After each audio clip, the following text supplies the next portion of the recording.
Long days, pleasant nights, and welcome to Kingslingers, a Doof media podcast journeying through Stephen King's Dark Tower series and beyond. I am your host, constant reader Scott Daly, and I'm joined, as always, by my co-host and King newbie and ace cop, the mad Italian. It's Matt Freeman. How's it going, Matt? Oh, it's going very well, Scott.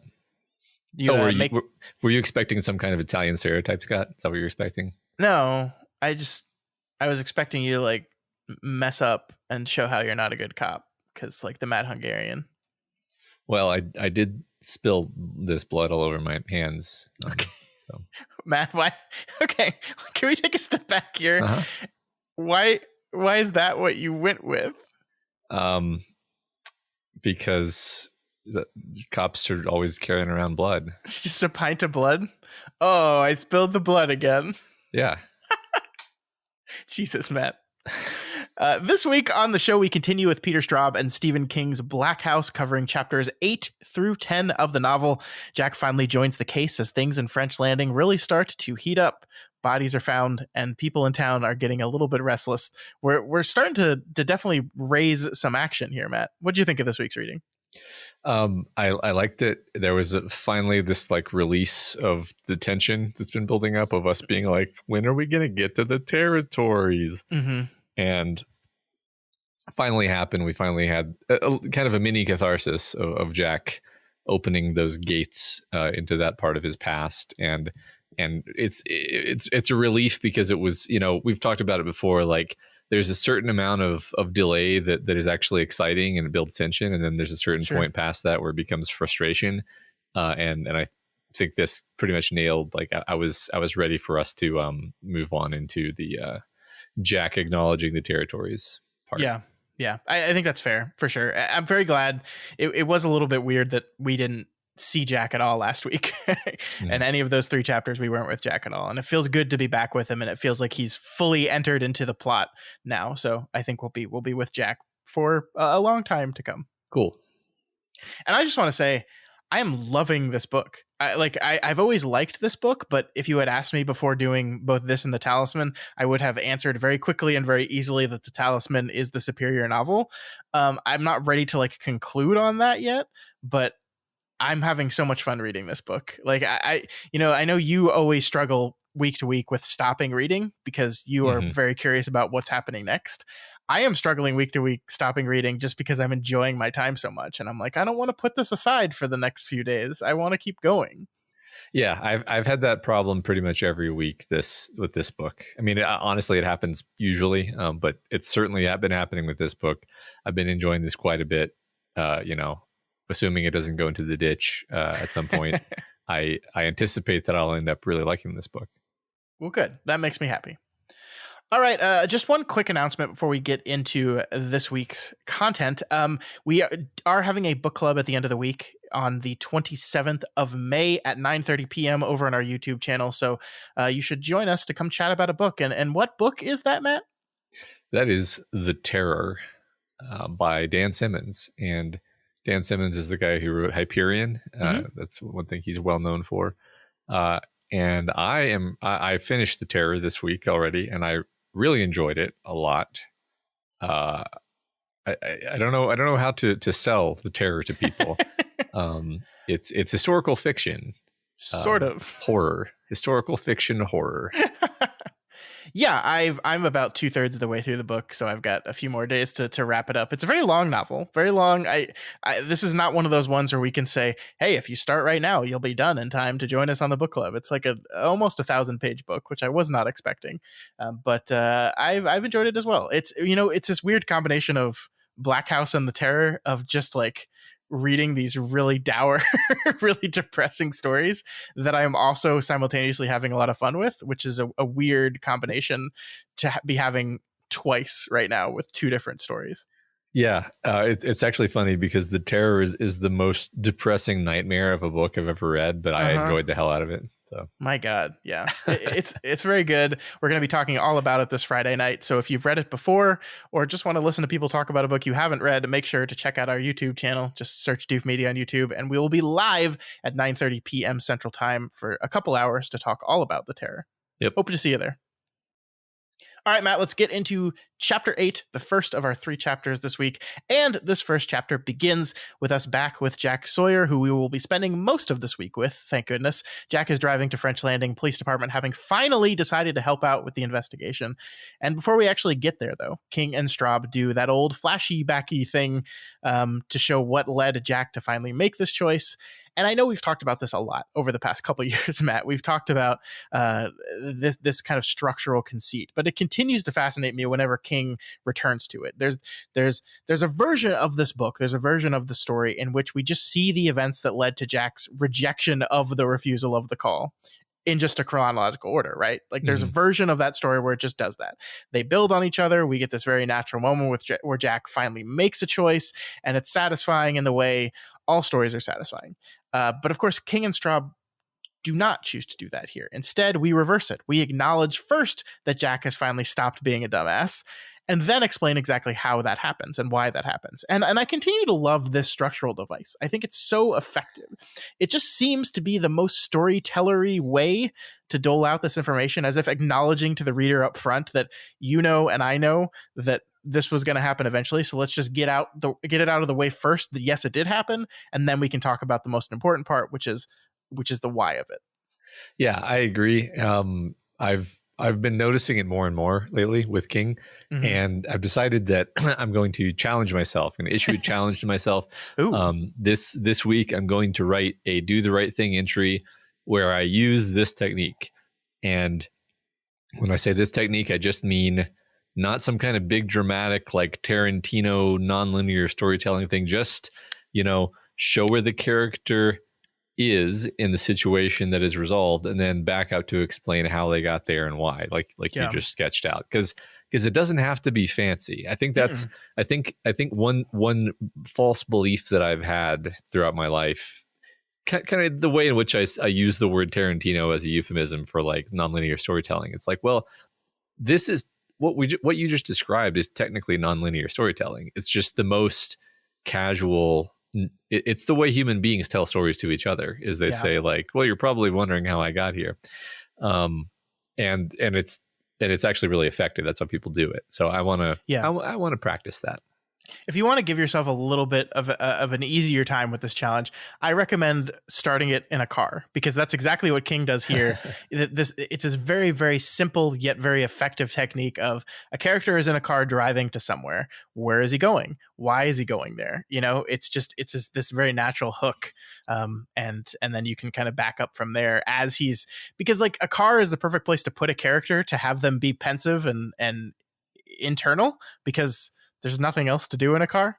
And I think King uses that a lot, and it's very effective here. Yeah, I think that's a good idea. So the big why of it, the why is he going here, though, turns out to be 3 different things. 2 separate phone calls that Jack gets, and then something else, and we'll get to that something else shortly. The first call comes from Henry, reporting what he learned at Maxton's elderly care facility about another missing kid. Henry, who importantly here continues to be flabbergasted as to why Jack is not helping. It's really remarkable that Henry understands Jack probably better than just about anybody else does. We've kind of established that he's this incredibly observant individual who just catches things about people, and he knows that Jack is a good person and a great guy, and let's be honest, the hero of a story. And so he is just I don't understand why you're refusing to do this thing. It just doesn't make everything I know about you. This doesn't make sense at all. I like that that's a beat that the story draws out. Yeah, it is funny because it's not even a moral criticism. It's I'm confused. What is going on with you? And and Jack just does that thing where he stonewalls and deflects. Yeah. The second call comes from the chief of police, of course, Dale Gilbertson, who is Henry's nephew. But this family's really laying it on thick here.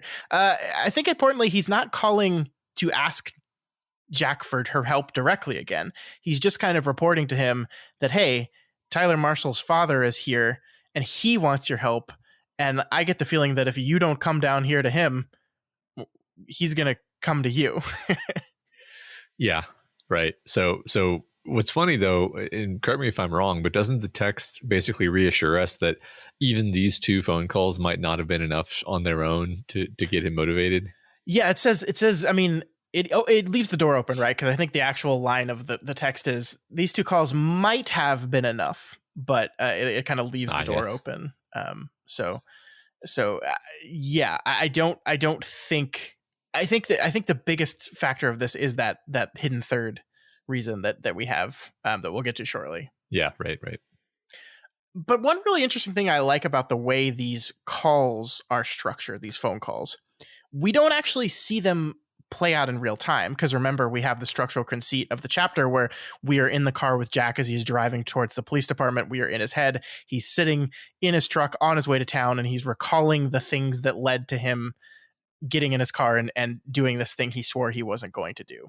So instead of actually like just watching the phone conversation play out in real time, we have this very interesting like M-dash snippets of the caller's side of the conversation, not Jack's, right? So like you look here, no, Henry had said, I didn't hear about it on the radio. It happened this morning. From a janitor at Maxon's, Henry had said. He saw a worried looking cop in a bicycle and pick up a bicycle and put it in his truck. All right, Henry had said, maybe I don't know for certain, but I am certain. By tonight, Dale will identify the poor kid, and tomorrow his name will be all over the newspaper. So it's this really interesting thing where we don't hear Jack's side of the conversation, right? We just hear Henry's, and the same with Dale. And so we kind of have to, there's enough clues here for you to kind of reason what Jack's half of the conversation would have been. But it seems very deliberate that the text chooses to leave that out. And I think when I look at this and I ask the big why question of it is, it to me demonstrates that we are fully in Jack's head at this moment. You know, he is not replaying the conversation in his head, because that's not really what you do. He's just remembering what the other person said. He doesn't need to replay his response to those things in his head because he said them. So he's just thinking about what the person that called was saying. Yeah, I think you're right. I think it anchors us in this moment with Jack in the car. We're not, the narrative lens isn't jumping back in time. It's just, we're sitting with Jack as he's thinking about these things. Exactly. Yeah. It also, it does a few things. It moves us through the plot at a pleasant clip. And I think it also gives us a bit of a sense of Jack's kind of off kilter mental state, because he's, like he's replaying conversations in his head, but he's doing it in this weird sort of accelerated way. It feels a little unnatural, but in a way that works with his mental state. Yeah, that's a fantastic point. I totally agree with you there, that this is kind of setting things up to move into the next movement of this chapter, which is show that Jack is bad off, right? Because the third reason, the hidden third reason outside the 2 phone calls that Jack has decided to come here has everything to do with this growing unease that has been festering in his mind. You know, the feathers and the robin's eggs, the dreams of this balding black man dead by a carousel, the world of the territories and Jack's adventures in the Talisman, pushing against this brick wall of rationality that he has built up over himself, right? It's starting to kind of crumble, and he doesn't know what to do with it. And so he's feeling like he has to act in some way. And I love this version of Jack, Matt, because he's like, these completely irrational ways of pushing these worries aside. You know, like he's standing by the refrigerator and he's like, if I open that, there's going to be an egg in there. And I you know what, actually, I didn't actually want anything. I wasn't hungry. And no, I don't, the mail, I don't need to open the mailbox. It's just going to be junk mail anyway. And so like the ways he's like desperately trying to rationalize the insane behavior he has. Yeah, like you said, him deciding to go to the police station is almost mostly just a way of him getting out of the house and running away from these problems. Yeah. But overall, it gives you this sense that this can't last much longer. Something has to give. Yeah. So that's the ratcheting up tension. I like what you said. They're running away from his problems, and that's something I definitely want to put a pin in and circle back to when he's talking this through with Henry, because Henry uses language specific to that, and Henry comes to a conclusion that is different. Sure. Yeah. That's a good idea. Let's talk about that later. Yeah. But one thing I want to talk about here, Matt, is something that I don't think we've talked about in this book yet, and I think we need to, and now seems like a pretty good time. The book hasn't really spent any time revealing why Jack has become like this, right? Why Jack has put up this wall against the things that happened to him when he was 12. we know that the dead black man he saw on the Santa Monica Pier um, really, really reminded him of, or I guess possibly just was Speedy Parker. We don't know for sure, but for sure really reminded him of Speedy Parker. And that got him too close to the memories of his past, too close to the things that happened in the Talisman, to the point where he freaked the fuck out and ran away and ran halfway across the country. But the book hasn't answered why that wall was up in the first place, right? Like why does he look back on these things that happened when he was 12 and push them away from himself? You know, why is he have this mental block in the first place? Because when we left Jack in the Talisman, you know, we had Richard kind of saying, I'm going to forget about this and I want to, but there was no indication from Jack Sawyer that like he wants to forget about this part of his life, that he this was a miserable experience that he'd be better off not knowing about. So this is an unexpected change for him. Why did he become Rational Richard in a lot of ways? And the book hasn't answered that yet. Yeah, I agree with you that number one, we don't know. This seems like a big mystery, and it is important to remember that, you know, seeing this possibly Speedy Parker corpse was what literally caused him to retire from being a cop. Mm-hmm. Like it was a huge life change. That's why he's out here in the first place. So why he's retired and living out in the country. And so yeah, it's definitely unclear why he reacted that strongly. Yeah. For sure. Do you have any guess as to why he looks at this? He's forced himself to forget about this time in his life and the magic that he was a part of? No, I don't. I mean, I feel like we're missing something. I feel like we don't have enough information, you know, okay. because the Jack Sawyer, like you said a second ago, the Jack Sawyer that we knew doesn't make sense that he would have rejected it this, you know, vehemently. Like I could see he forgot about it organically through the process of the magic, you know, the memories fade. But then I would imagine that when he was confronted with this stuff again, there wouldn't be this incredible resistance. Yeah. This, you know, running away from his job to avoid looking at it, running away from his house to avoid looking at robin eggs in the mailbox, like terror, right? Fear and terror is actually what we're seeing. Yeah. And, you know, even later in the chapter, when he gets into the territories, we don't really understand what the resistance was all about. So I just think I think there's something we haven't found out yet. Okay, great. Yeah. Well, we'll think about that and see if we get some more information as we go. Okay.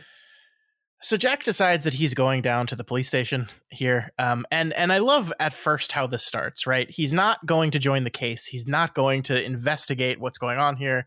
He's just going to calm Fred Marshall down, right? So he says he'd say hello to Dale, greet the boys, sit down with this Fred Marshall, the solid citizen with a missing son, and give him the usual oatmeal about everything possible being done, blah, blah. The FBI is working hand in glove with us on this one, and the Bureau has the finest investigators in the world. That oatmeal. So he's just being still non-committal in this moment. And I think the fun thing about this is, despite everything and the incredible changes in Jack Sawyer that we've seen in this book so far, like I don't know about you, but I never believed that he'd be capable of doing that for a minute, that he'd be capable of only going kind of halfway into this whole thing. Yeah, right. I agree. I felt sure from the moment that we knew he was gonna go down to the police station that he would become enmeshed. Of course, yeah, because that, you know, we know him. That there is a little bit more hardness to him. I will say that, you know, that it's not that this is just our Jack Sawyer except bigger. He has seen some shit in his life as a cop, and it has made him a bit hardened, a bit jaded, a bit colder, actually. But not so much, I think, that it would make him immune to what he's about to go through. Sure. But before we get there, we have to talk about the time when Jack almost crashes his car into a telephone pole because he was freaking out about there potentially being a robin's egg in his ashtray, which I just love this, as we've already kind of, like, this is one of those beats that you almost could maybe argue you don't need, that we've already established that like he's definitely unwell with his refusal to look in the refrigerator and his refusal to look in the mailbox, but it just adds on top of that and then escalates it to 11. So where like he finally works up the courage to actually check the thing that he's worried that an egg or feathers are inside. And despite there not being anything in there, he's so put out by it that he almost fucking crashes his car and dies. Yeah. Yeah. It's hilarious. The moment where he's struggling with the ashtray issue is definitely one of those moments where I kind of felt like this reminded me of our Jack, you know? Mm-hmm, mm-hmm. Yeah. So Jack makes it to the police station, meets with Fred Marshall, and his plan to simply placate this guy goes out the window immediately, like we said. I love this idea, right? That the reason it happens is because he just immediately likes Fred Marshall. He just sees him as a good, down-to-earth, regular Joe who's a decent person, and he likes that. Here's my question for you. We kind of already talked about this, but like, is it Fred Marshall specifically, or do you get the idea that like this would have happened no matter who the father of the missing kid was, that Jack would find a way to justify getting more involved no matter what? Yeah, I think that as soon as the murders become humanized and personalized for him, then his inherent empathy takes over, and he can't look away any longer. I mean, it probably helps that it's Fred Marshall. Sure. Probably helps a lot.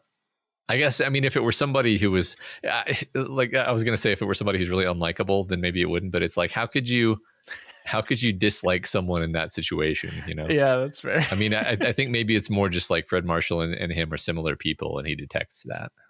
Yeah. Okay. Makes sense.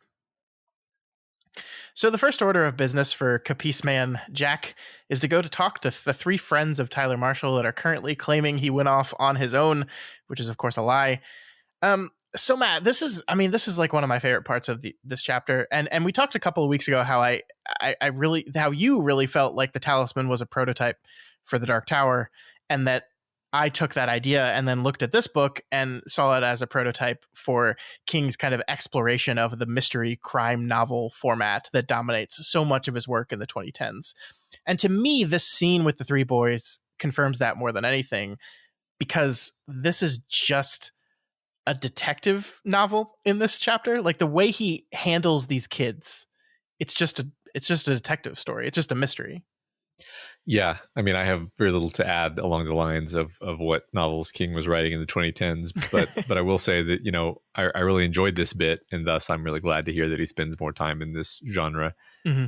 I'm very fond of well-written interrogation scenes. They're always my favorite parts of these types of novels, like the Tana French novels that we've covered before. Yes. We've probably said it on this show before, but I'm going to say it again. Tana French is writing the best modern detective stories I've ever read. She's so fucking good at this. And this thing specifically. So if you read this scene where Jack kind of expertly handles these kids and to get the information that he wanted, and is so clever and observant and good at his job about it, you will love the Tana French novels. They're incredibly well written, very compelling stories. Yeah, I don't know what it is exactly, but I always have to recover between them. Like, yeah, I can't, as much as I love them, I haven't read several of them because I feel like it would just destroy me to just like read through them quickly, you know? Yeah, they're a lot. I mean, they're very emotional. Like any good mystery story, the mystery at the center of them is compelling on its own, but it's also kind of exploring different things. I mean, she's from Ireland, so they're very specific to a specific kind of Irish politic and cultural stuff going on there, which is like, obviously I can't relate to it specifically, but it's such a joy to read. Yeah, I agree. But here in this book, we have Jack in action for the first time, right? Like we've been told by the book that Jack is an incredible detective. We've been told that he comes to French Landing, listens, and immediately solves the murder of the guy that's hiding out here. We've been told that back in LA, he would have eventually been chief of police somewhere in a big city because he's just that good. But we haven't actually seen it in action. And so I think it is really important that the book gives us this scene where the stakes are relatively low to kind of show how good of a cop this guy is. And it's fantastic, and it's such an energizing read, and I just really, really love it. Yeah, me too. That's we've been waiting for this, right? Because we don't quite believe it until we see it, right? Like there is a part of us that is still anchored in Jack as this kid, and it's like, you got to kind of prove to me that he really is this badass detective that everybody says he is. It helps that he's been portrayed that way, but I kind of need to see him in action, and so now we begin to see that, and pretty quickly you buy into it. Yeah, and you're right. This is a thing that I think is hard to do, right? Like, I don't. We talked about Tana French. We're talking about this. I don't quite know how they make this kind of detective work, questioning observation stuff, so compelling, but it just is. Yeah, I agree. The other side of this coin, though, if you want to sit here and think about it, is you have a man who is not actually a cop, but is representing himself as a cop, putting pressure on children and scaring them with threats without their parents present. So, not great, Bob. Not great. Well, Scott, if he's not a cop, then he's not breaking police procedure. I suppose. Everything's fine. I mean, I'm pretty sure that, like, the law says you cannot interview a minor without their parents present. Yeah, but specifically, that law is for cops. He's just some guy that they put in the room with them. I guess that's true. They're not breaking any laws if he's some guy who told them he was a cop. Well, yeah, okay, that might be a problem. What I find most interesting about this whole scene, though, is that the secret the boys are keeping from the police doesn't actually matter that much, right? It's not like it's the one piece of information that can help them find Tyler Marshall or find the person who took him. Jack even says, there it is, the worthless secret. I want to kind of step back on this, because if you think about it, a lot of the book seems to be about secrets. You have old Bernie has a secret. Henry Layton has at least 4 secrets. Jack has a secret he's kind of keeping from himself that he's trying very hard to not look into. And so I wonder if one of the motifs or themes of this book has to do with the secrets that we keep and the secrets that we don't keep and the secrets that need to be exposed, even if they're worthless. And this one is like, it is important to get these kids to admit this thing, even if it doesn't actually provide any helpful information. I think that's a great point. I think you're really onto something there about secrets, because and also I think in this specific moment, it's we're kind of being reminded that people keep secrets for weird reasons. People keep secrets for reasons that might not be rational or might not really make sense to us, but it makes sense to the person. There's some shame there because again, it's a worthless secret. It doesn't matter. It's a stupid secret in a sense, but I think a lot of secrets are like that. And that, it reminds me, Jack is full of secrets. We were just talking about the fact that, he's keeping secrets from himself, and it's still sort of a secret. Why has he repressed his memories of the territories? Yeah. And we could go further with this. He doesn't tell people who his parents are. Yeah. He doesn't tell anything about his past. All these things he's keeping from everyone. Yeah, we don't that's fascinating, because I could kind of buy why he doesn't want to remember the territories, because it makes him seem crazy. But why does he basically turn completely cold when people ask like where he comes from or who his parents are or whatever? Like that's a whole different level of that's pathological, actually. Yeah. Another little thing I wanted to point out here, as Jack is quizzing this kid TJ, he says, and Jack reels in the answer he knows is coming by winding his hand through the air, which that is a very specific Rolandism, right? When someone's telling a story, Roland likes to like put his hand through the air and kind of do, okay, come on. Is that intentional, or is that just a coincidence? I mean, it kind of feels intentional, but it might just be a quality that King gives to his smart, straight shooter characters like Roland and King. Yeah. The fun thing about doing this job is we can say it's 100% intentional, or we can say it doesn't matter whether it was intentional or not. This is a reference to Roland. So Yeah. we kind of already knew Jack was a gunslinger in some ways, but we can officially declare it here. Yeah. Right. I mean, you could even riff something along the lines that like one of the roles of the gunslinger is to interrogate people, and and to interrogate is a word that we use that means to draw stories out of people. And so both Roland and Jack, when they do this hand motion, they're drawing stories out of people for the purposes of, doing good, serving the white. So yeah, I love that. It's a cool pick, because I didn't actually notice consciously that there was that relation. But yeah, it's totally there. Hey, that's what I'm here for. Yeah. Of course, we said this was a worthless secret, and it mostly is, but TJ does have one last little bit of information to dish here, Matt. He saw feathers on the sidewalk around Tyler Marshall's bike and shoe, black feathers. One actually was in Ty Marshall's shoe, and this freaks the fuck out of Jack, actually. Yeah. This is so interesting to me, though, because it's not like the feathers match, right? Like, these are crow feathers. The feathers Jack was seeing were robin feathers. Those were kind of small and red. These are large and black. And it's so fascinating to me, because if the book and its authors wanted to draw a direct line between what is happening here and Jack's hallucinations, they easily could have, by just making Jack hallucinate, quote unquote, black crow feathers. But they don't. They're happy instead not making that a solid line drawn between the two, but more of a dotted line. And I think that's a really interesting choice, worth considering.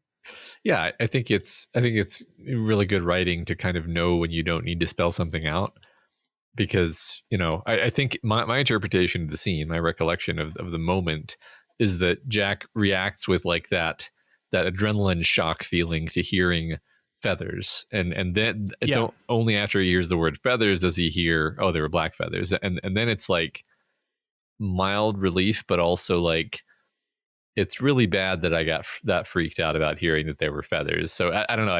It's a cool little moment that shows yet again in what a bad state he's in, and how serious this all is for him. Yeah, I mean, because there is no like just feathers. Yeah, it's just every time you hear the word feathers, you're just going to lose your mind. Yes, kind of. I feel like he was ready to hear, like, yeah, there were red robin feathers in the shoe, and then he would have had a meltdown, or at least he would have, felt like he was totally going crazy. I don't think Jack would actually have a meltdown, but then it's like, okay, they're not red feathers, but the fact that I reacted that way is probably it's probably not sustainable. So I don't know. Yeah.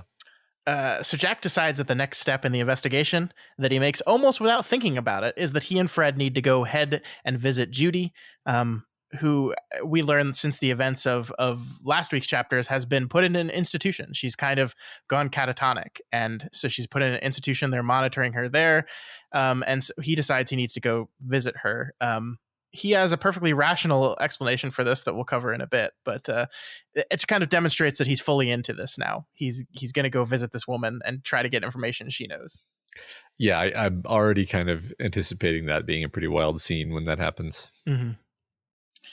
So then we cut over back with Henry later that day. We get that pin that we put into the concept of confronting something or running from it that we talked about with Jack at the beginning of the chapter. And we have Henry ask this question. Let's suppose something has been on my mind lately. Or sorry, this is Jack. Let's suppose something has been on my mind lately. What could that have to do with going to the station house?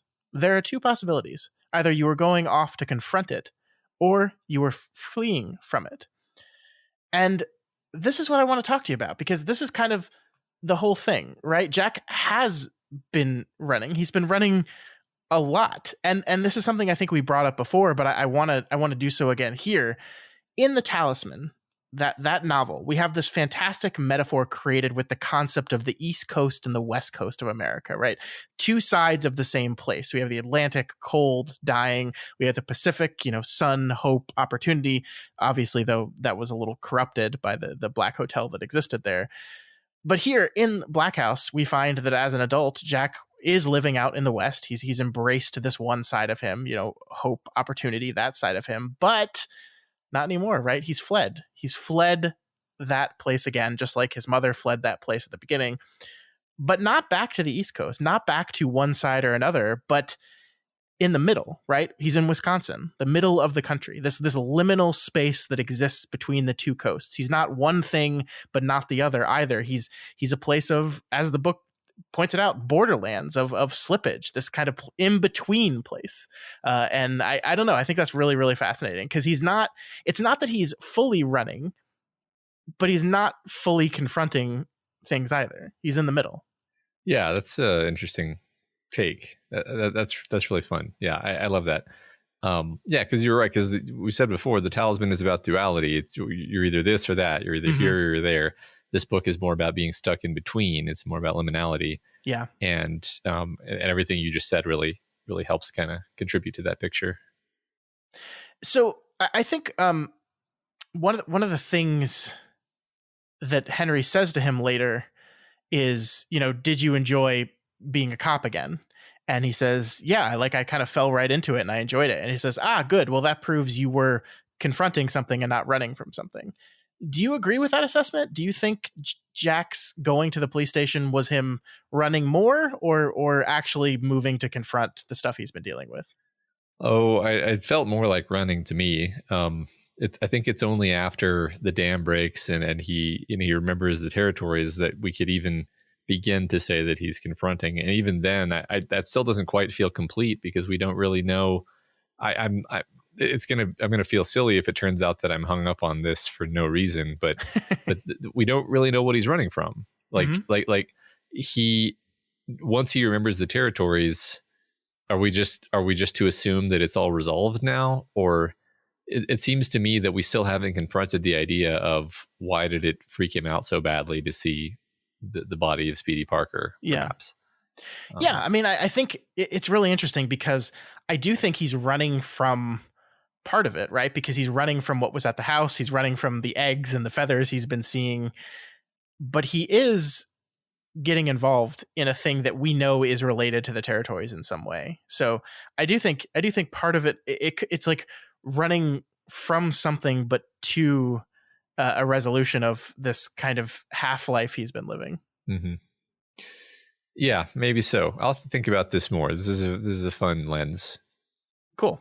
So Jack reasons out with Henry why he wants to meet with Judy, not because she's involved with the killings, of course, but because he thinks she knows something since her fits started before the fisherman. He's kind of trying to, obviously we know that Judy is involved with the fisherman stuff and it's specific, magical Seabrook Island shit, right? Mm-hmm. But Jack's reasoning is much more logical and rational, of course, because it has to be, is that she obviously knows who this person is because she freaked out even before the killing started. So he's like, it's so funny the way, obviously it's a magical connection, but he's trying to come up with a completely rational explanation. And I don't think Henry fully buys it. What do you think? I don't really remember the way Henry reacted, but I mean, it struck me as a sort of reasonable but wrong deduction. Like we just know that that's not true. We know that it's obviously magical. As for why Henry doesn't buy it, I mean, I think Henry he either just understands that it's pretty thin because it is, or he has some psychic insight into things because I've decided that he's a psychic.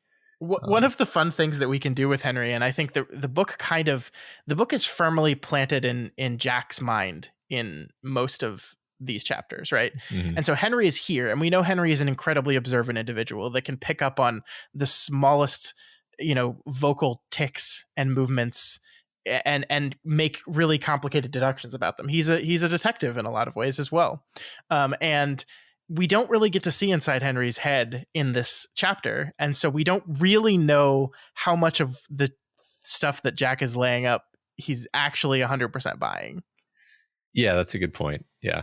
I do love you pointing out that he didn't really buy this, and it is in fact wrong. Like, I think the idea of Henry Layden as a character, like I love him as a character, and I'm excited to think like, oh, he's going to be an important part of this little detective team. because detective teams are always better than solo detectives, obviously. Yeah. Yeah. And he's a very cool character to have involved in this situation. Mm-hmm. I wanted to read this part for you real quick, though. Jack says here, I think she may know the doer. I think it has to be someone close to her. Whoever he is, she knows his name, and it's driving her crazy.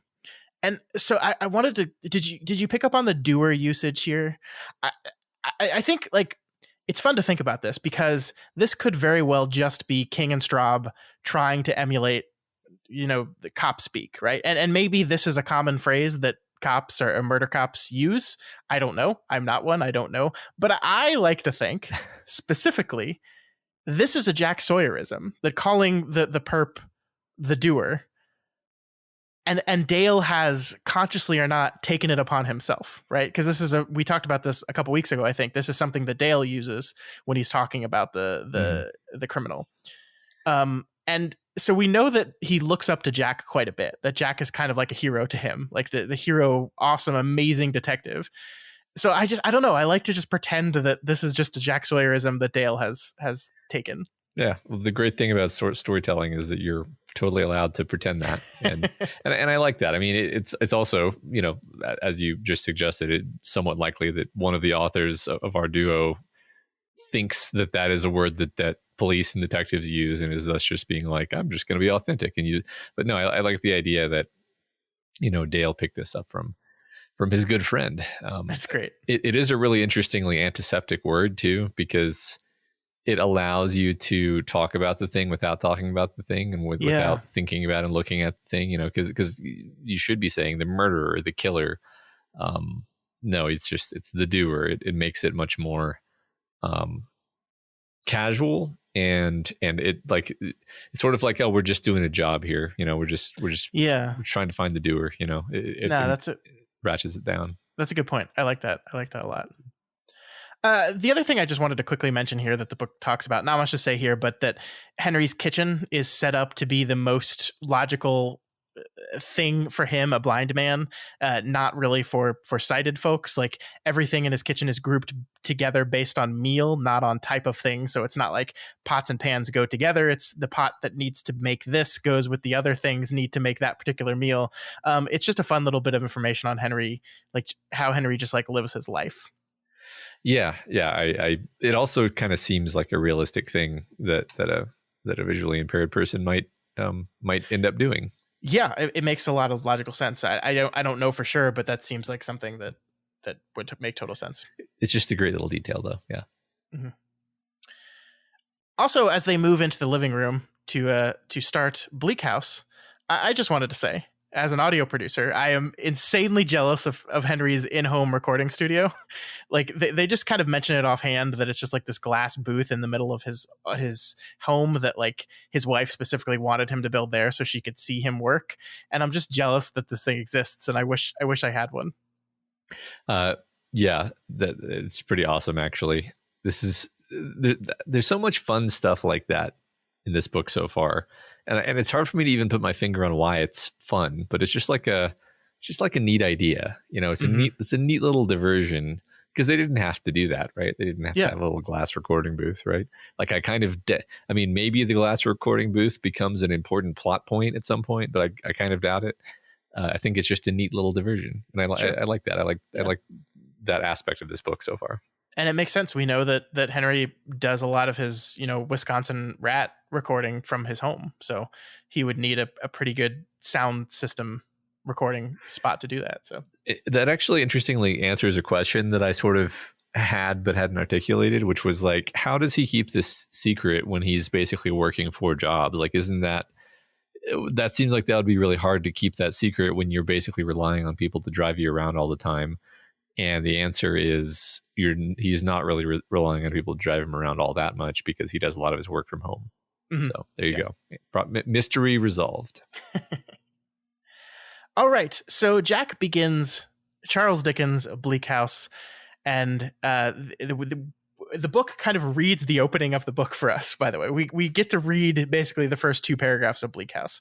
And as he's doing this, something happens. His voice catches, and his mind temporarily drifts off focus.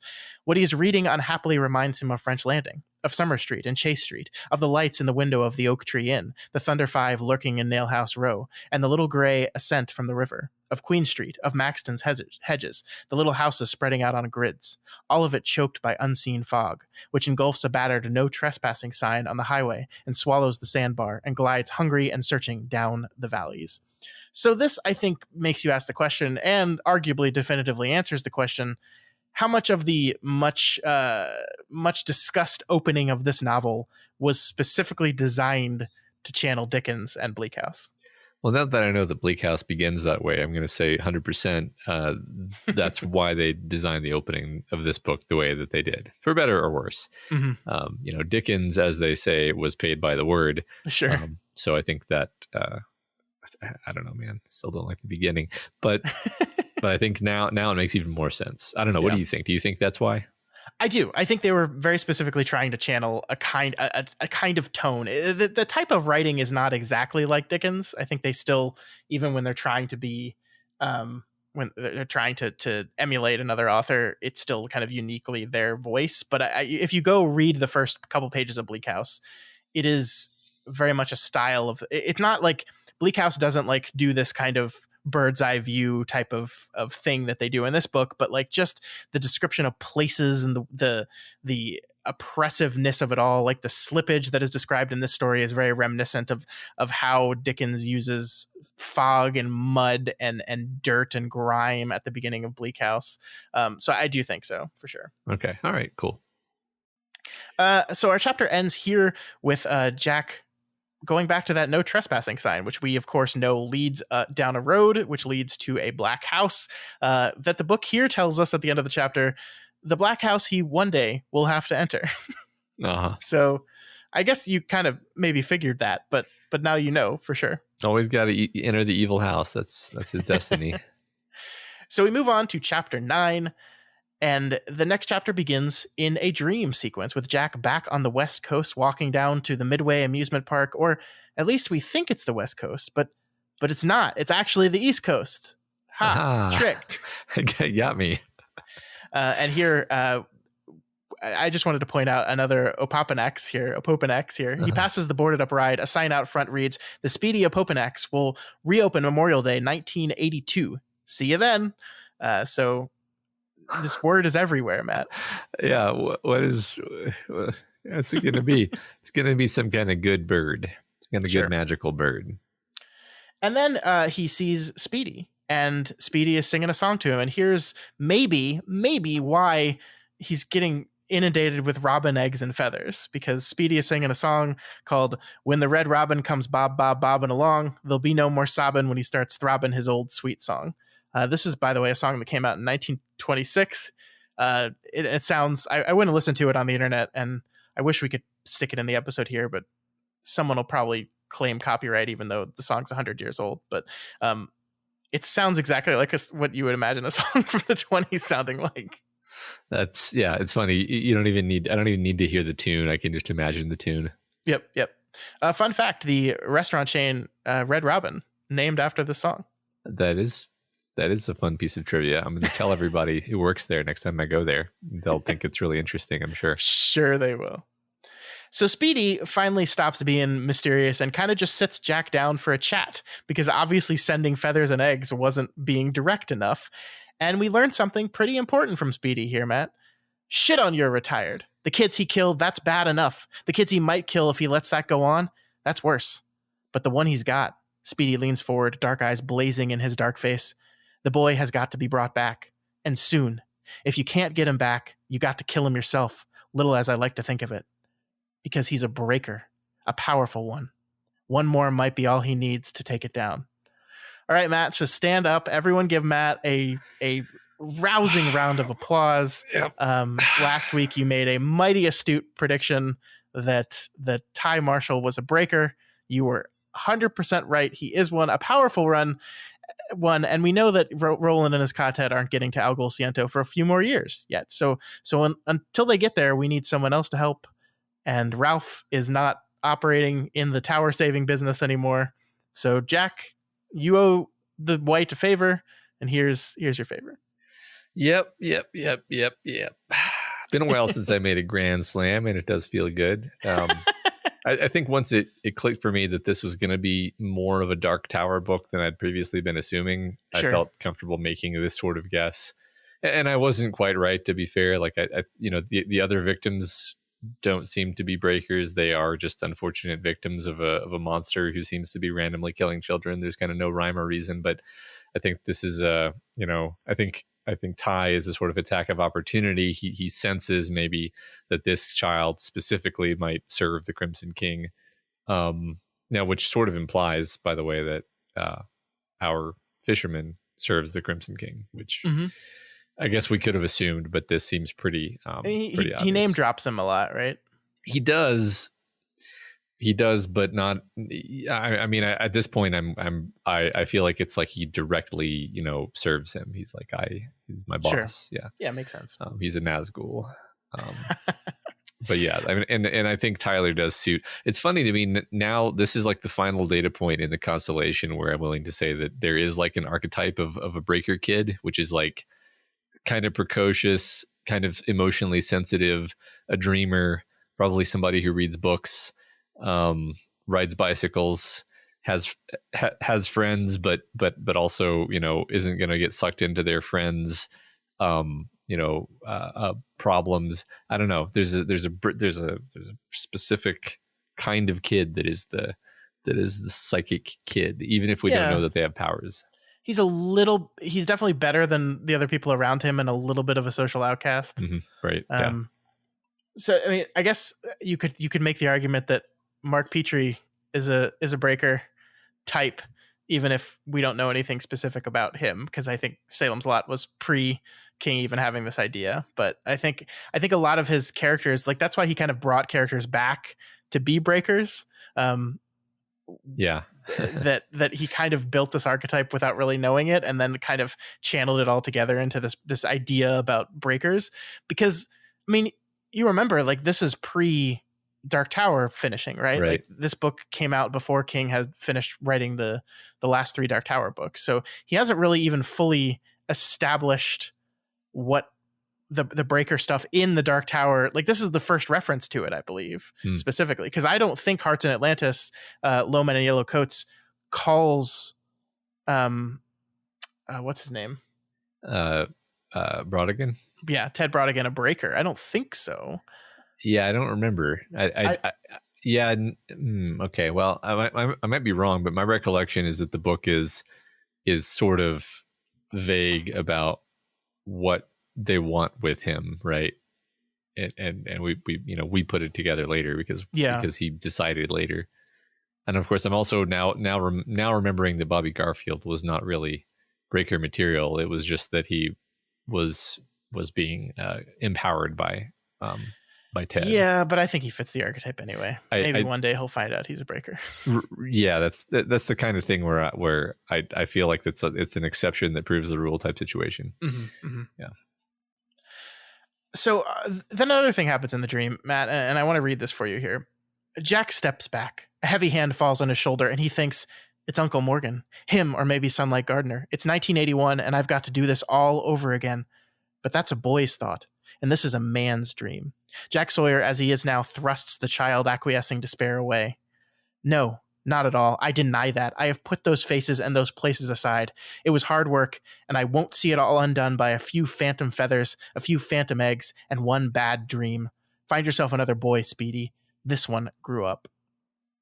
I like that writing. Yeah, I like that a lot. Because like the first paragraph that you read does feel like something that our young Jack would have thought and felt. But then the second paragraph feels like, what a, hard ass cop would think. And I like that a lot. Yeah, and it shows why he's been so successful at kind of pushing this stuff out of him. Like a young Jack experiences, an eye in the sand on a beach, and much as he runs away from it, has to accept that this is magic and magic stuff is happening. And here I am again on my quest. An adult has the power to just reject it, or at least the temporary power. We kind of actually know he doesn't have the power to reject this, because in just a few short pages he'll be going back to the territories. But like this idea that the difference, like we've long talked, especially in season 2, about the difference and the power of childhood, right? Mm. And here we have it again. The child version of Jack who is able to access this magic, the adult version of Jack who is able to successfully, or at least temporarily successfully, push this stuff completely out of his life and just say, no, no, no, I refuse. I'm not doing this. And we make this distinction once again. Yeah, you're right.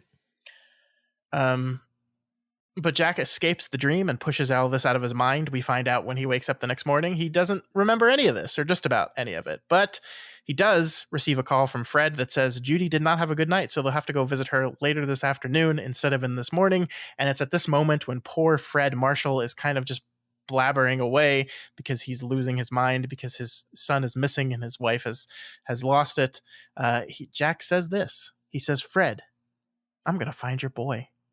Now, Matt, I've watched enough doctor shows and cop shows to know that you never tell the person, you never give the person a guarantee when you can't guarantee it, right? You never promise this stuff. You never do it. It's not done. Damn it, Jack. Damn it. Now you're in for it. Ka's really going to make you pay for that one. Yeah. And it also really establishes that he's fully in now, right? As much as he just rejected the territories and Speedy and everything Speedy wants, he's going to do it anyway, right? Right. He's just kind of saying it's for, he's allowing himself to build up I almost said in universe, but in our Earth reason for doing these things while simultaneously rejecting the broader mystical reasons for doing these things. Yeah, I mean, I sort of feel like him rejecting Speedy is like a cope on some level. Like, like he can't help himself from doing it. He's Jack Sawyer. He is a gunslinger. He's gonna, right? So, and we know that. Yeah. And I think on some level he knows that too. And so he just has to find a way of doing it that is not gonna make him feel like he's crazy. Yeah. So Jack heads out for a walk just to clear his mind and get himself back down to earth, and almost trips over a box that has been placed on his porch. It's a shoebox, Matt, and inside it is a shoe. And inside that shoe is a foot. Because here we have the bloody, chopped off, chewed up foot of Irma Frenau, absolutely covered in some Gorg black feathers. It's an incredibly disturbing scene in this very, very dark book, right? Very disturbing. You know, we get to see some of Jack's, hardness where he kind of goes into cop mode. Yeah. And he part of him knows the horror of what he's encountering, but he's able to turn on this part of himself that's able to just deal with it as a very practical problem. Yeah, but even that is starting to fail him a little bit, right? Because one of the interesting things is the box is addressed not to Jack Sawyer, but to Jackie, little Jackie that he was when he was a kid. And while he's, channeling this calm, cool copness, there is more happening here, right? And I love this line here. There's a sense of approaching climax growing in his mind. My calm mind, he tells himself, something is getting ready to break or change back. And I love that. I didn't copy this part, but the text says it's that last thing that is the most scary to him, right? Yeah. It's not the idea of change. It's the idea of change back, of going back to the young Jackie, of going back to the version of himself that believed in this magic and the territories and this adventure to save his mother that he went on. That is the one part that he cannot allow. Yeah. And to your point, why? we just don't know. Yeah. I mean, it would be funny if the answer were very simple and mundane and it was just like, it was fucking traumatic. Yeah. Remember, did you read the book, Matt? Remember the part when his friend murdered a bunch of people and then got shot and died? He doesn't want to remember it. And so, I mean, maybe that's all it is. I don't know. You're very possible. I think that would be a fair conclusion. I do think that the ending of the Talisman doesn't quite line up to that. I know it was traumatic, but I didn't feel like we left little Jackie Sawyer in that book as a guy who's going to be completely traumatized by all these events. Like, yes, he went through a lot, but he seemed to handle it. And he seemed to, at the end, be blessed in a lot of ways. So, yeah. I don't know. I mean, I agree with you. I'm open-minded. Sure. So Jack runs again, but he as much as he runs physically, he can't run from the truth. And suddenly the events of the talisman play on fast forward in his mind. Smoky Updike, Sunlight Gardener, and of course Wolf, who the book succinctly sums up here saying he died of a disease called America, which is just beautiful. I love that so much. Yeah. In the midst of all this, Jack Sawyer, he flips. But with the died of a disease called America thing, it's fun when the authors are like, just in case you didn't get what I was going for in that last one, here's the Cliff's notes. But yeah, finally. I think that's a good point. And I think maybe we didn't do a good enough job of drawing that out in that book, because I think we talked about, more broadly how our world was diseased and sick and kind of destroyed Wolf. And to a certain extent, Morgan of Orris as well. Remember, he was allergic. But I like the more specific, pointed commentary of it wasn't just Earth, it was America. Because there's a lot of, we talked about this a lot in the Talisman. There's a lot of American imagery. Just the idea of a cross-country journey is like quintessentially American in a lot of ways. And a lot of the things that Jack experiences along the way are quintessential American things. And so the commentary being much more specifically targeted at Americanism in general is really fascinating to me. Yeah. And I mean, the fact that the America in that book was kind of consistently depicted as being terrible. The everything is covered in trash and pollution, and it's always fast food, never anything nutritious. It's always I can't count how many times fast food shows up in that book, as an element.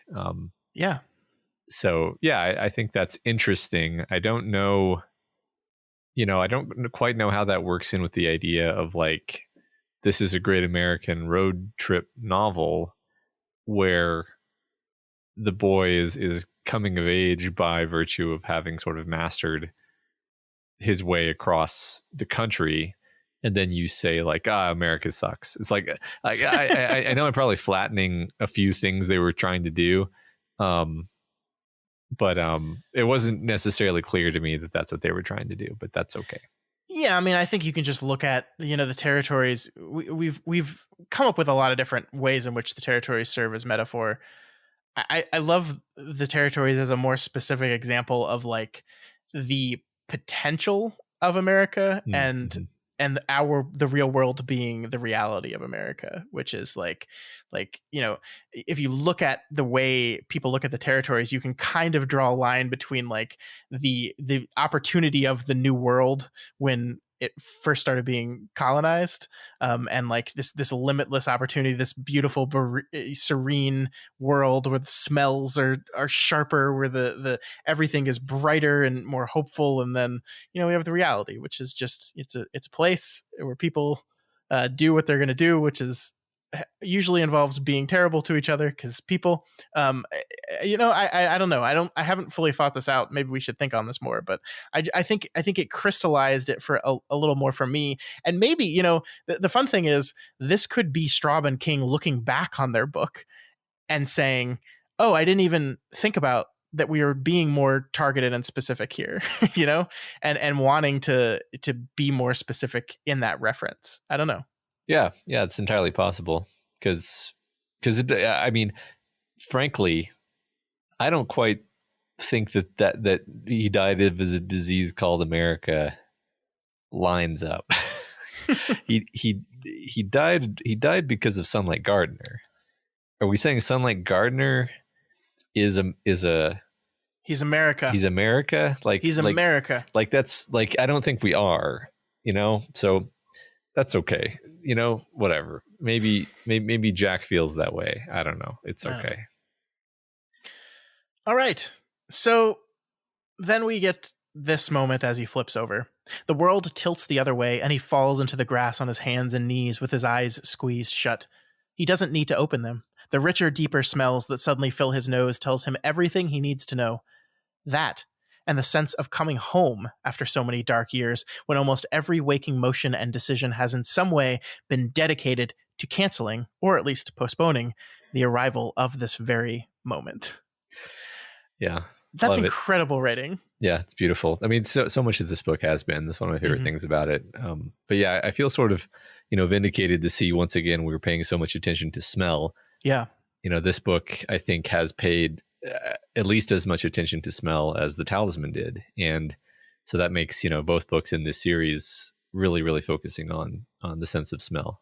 You're right. I mean, the book disgustingly pays very close attention to the smell of Irma Fernau's, rotting flesh when he first gets a whiff of it. And that is something that is carried forward to when we go to Ed's and everything else. So I think you're right that there is a lot of specificity to the smells in these novels. There's focus on the smells of the old folks' homes. Mm-hmm. There's a few others I'm not thinking of right now, but for sure it's throughout this book. Yeah. So it's here in this moment while Jack is now in the territories, but desperately trying, as he says here, every waking moment, motion, and decision has been dedicated to canceling the arrival of this very moment. Which before I move on, let's stop on that for a minute here, because there's this seeming contradiction in this one sentence. The sense of coming home after so many dark years, right? So he is admitting in this moment, this is where he belongs, or at least part of him belongs, is coming home after so many dark years. And yet I've done everything in my power. Every waking motion and decision has been dedicated to canceling or at least postponing the arrival of this moment, right? It doesn't make any sense. And again, the question is asked, Jack, why? Right. Exactly. Not much to add there, but it doesn't really. It's a contradiction. Mm-hmm. Don't know what else to say. It doesn't actually make sense. Why? Yeah, I don't know, man. It's crazy. It's the central mystery of the story in a sense, because what's funny is we kind of know who the murderer is. What we don't know is what's going on with Jack Sawyer, Yeah. And so, like I said, this is when our old friend Richard Sloat makes his first appearance in Black House, and it's not a happy appearance, Matt, because basically Jack is channeling and summoning Richard Sloat to help him argue against what is happening to him right now. We learn that Sloat has become a lawyer, but more than that, Richard Sloat's life had been one of reduction, Jack has sometimes thought. But one thing has been added, probably in law school, the pompous, sheep-like sound of hesitation, particularly annoying on the phone, which is now Richard's vocal signature. This sound starts with the lips closed, then opens out as Richard's lips spring wide, making him look like an absurd combination of Vienna Choir Boy and Lord Haw Haw. Oof. Yeah. Dang, man. What a shame, right? Mm-hmm. Yeah, and I guess, I don't know. I guess this makes sense, right? I guess it's less surprising to find out that Richard has fully abandoned the magic of the world than it is to find out that Jack has, right? Because, you leave the Talisman with Richard kind of intentionally choosing to move away from all this stuff. I guess I just hoped leaving the Talisman that his time in the territories had a more profound effect on Richard than it seems like we get here, right? Yeah, I mean, absolutely, right? I think we all allowed ourselves to pretend that he loosened up a little bit, maybe in the movie version we do the flash forward and we show that he's actually become a painter, and it's like, haha, that's funny because it's the last thing you would expect, but it's like, no, he's exactly what you would expect. And this book is not shied away from showing us how disappointing reality is. Jack grew up and he forgot his own adventure. His mom still died relatively young, regardless of everything. Now there's a horrible serial killer. Reality sucks. Richard Sloat became a bore.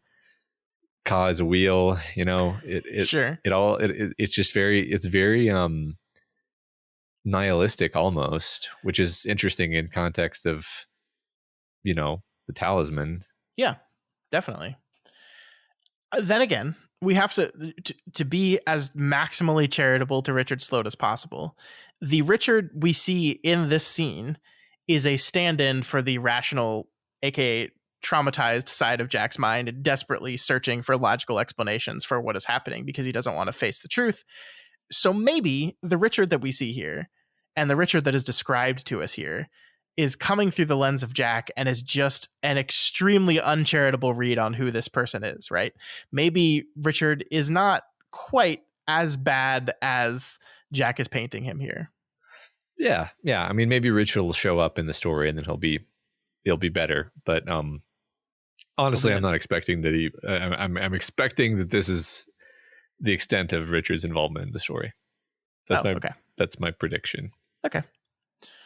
So Jack, while desperately trying to pretend that this whole thing isn't actually happening, looks around in the territories around him. He sees a barn and a windmill where his house should be, and off in the far distance, he hears the sound of a riverboat. There's also something to the southwest, Matt, smoke and something else, a pulse of evil that he can detect, of the fishermen, he reasons, but he's not 100% sure. The southwest. Yeah. Maybe. Maybe. What do we know about cardinal directions in the territories? I forget. Nothing. Anyway. Nothing. So wait, there's a riverboat, like a steamboat? I don't know. He says he hears the noise of it, right? So it's making noise. Which makes me think of a steamboat. Like, how do you what's a riverboat that like, what else is a riverboat? Anyway, the real question is, if he's talking about a steamboat, then does that imply that the territories have technologically progressed? This is, of course, assuming that I'm interpreting the word riverboat correctly. I suppose we'll see, right? We might. Yeah. Yeah. All right. Sorry, I'm not going to help you out here. Yeah, I just don't know. I just don't know what other kind of riverboat could be making noises, you know? Yeah, that's fair. So Jack also finds a Milwaukee Brewers baseball cap that belongs to Ty in the middle of the road, perhaps dropped by the fisherman as he fled into this world from Tyler, or perhaps left there specifically for Jack. Jack reasons the latter, by the way. He kind of decides that this is just the fisherman taunting him, but we don't actually know for sure. Yeah. I guess I'm agnostic. I don't know which. So Jack flips back to our world, almost getting hit by a car in the process, all while thinking back to when he was 6 as he first heard his daddy talk about the territories, which is, I love these gestures back to the talisman. Yeah, me too. So fortunately, Henry's housekeeper, Miss Morton, is driving by and sees Jack now 4 miles away from his home, thanks to speedy territories travel, and she offers him a ride back home. And I want to say I like this part where some of the jokes that Mrs. M here gives reminds Jack of his mother, like the type of humor she had and the type of relationship they had, which I think we highlighted a few times back in the Talisman, specifically being referenced here. Yeah. She's a really interesting character. I forget, what was the word that we invented for these maybe or maybe not one-off king characters where you just kind of fall in love with them and then they go off and do their thing? I don't know if we invented one, to be honest with you. I thought we had a term for it, but anyway, not necessarily saying I think that she's not going to show up again, but she was one of those characters who made me, just delighted and happy to have this sort of energy injected into the story at this point. Yeah, sure. The other thing I wanted to talk about in this conversation is that while Mrs. Morton is kind of talking incessantly to Jack, one of the things she's doing is complaining about Henry, or specifically complaining about the Wisconsin rat character, which she calls the Mad Mongoloid. It's interesting because we learn here that being the rat causes Henry health problems, right? Every time he does it, 4 out of the 5 times he does it, he gets really, really bad headaches that basically take him out for an entire day. And yet he keeps doing it, right? He says here, Mrs. M, I can't help it. Some days I just wake up as the rat, and although I pay for it later, there's such a joy in it while the fit is on me. Such total joy. That's probably nothing going on there. No, I mean, so like this is the joy that reminds me of what the psychics say about whenever they're using their powers. It feels like what they should be doing. I'm reminded of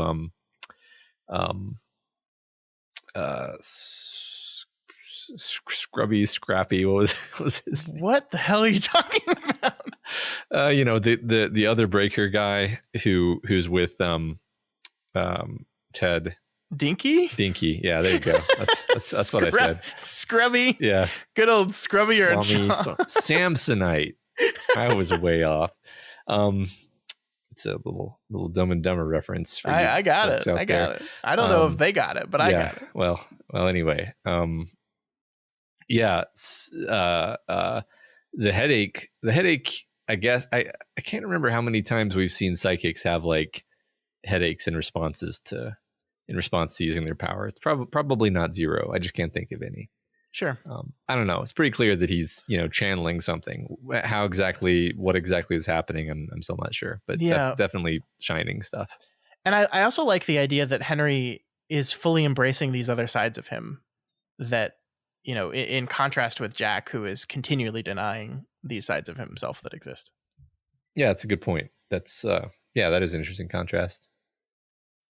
So finally getting back home, Jack sets out to bag all the evidence left on his porch this morning like a good capiz man. As he gets the box, he notices that there was a message left on the bottom of it that he didn't see. And the message says, "Try Ed's Eats and Dogs, capiz man, your friend, the fisherman." So we'll cover this in a second, Matt, but we know that the fisherman also calls the police and tells them to head out there too, which is interesting. So why, in your mind, notify them in both ways? Were you just trying to make absolutely sure that Jack would be out there too? If so, why? Yeah, I think my real higher level question here is like, how conniving and intelligent is the fisherman really? Because, Jack almost gets himself into a bit of a pickle by showing up at the murder scene with all this evidence that he shouldn't really have. And so maybe the fisherman's trying to ensnare him into a situation that'll make his life difficult and kind of take him off the board. Sure. But then again, like that assumes a degree of craftiness that I don't know if we've seen evidence that the fisherman is that crafty. It's entirely possible that he is. It's just, I guess we don't know much about him.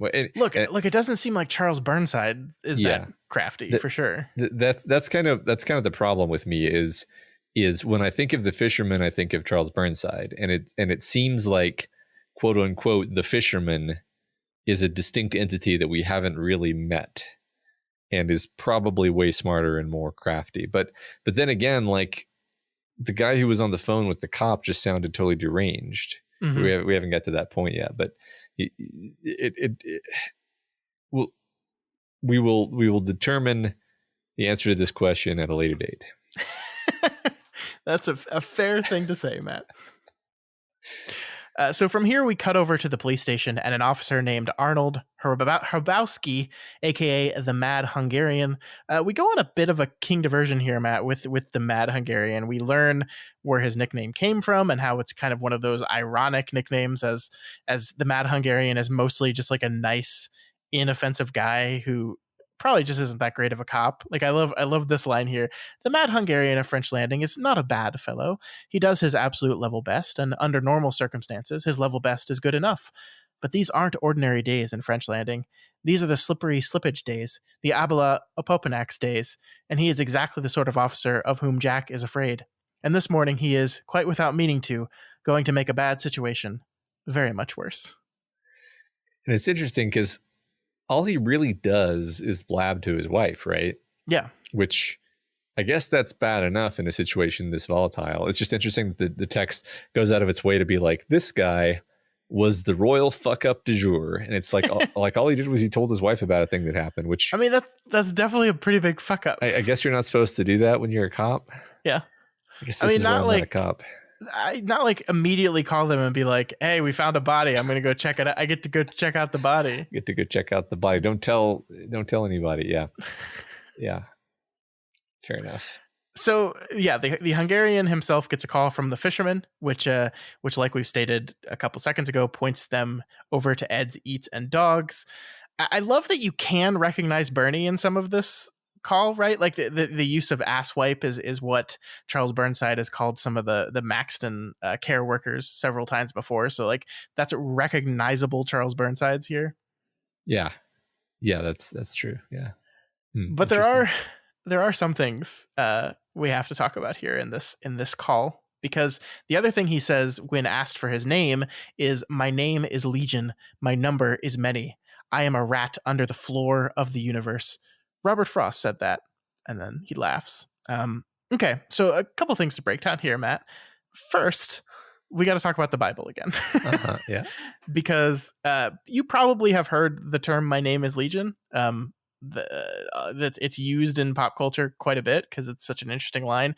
This comes from the Bible. It comes from Mark 5, verse 9.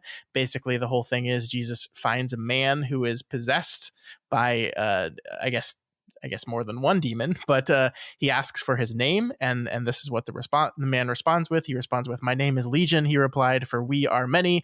Then Jesus expels the legion of demons into a herd of like 2,000 pigs, which promptly run off a cliff and drown because the Bible is fucking nuts, y'all.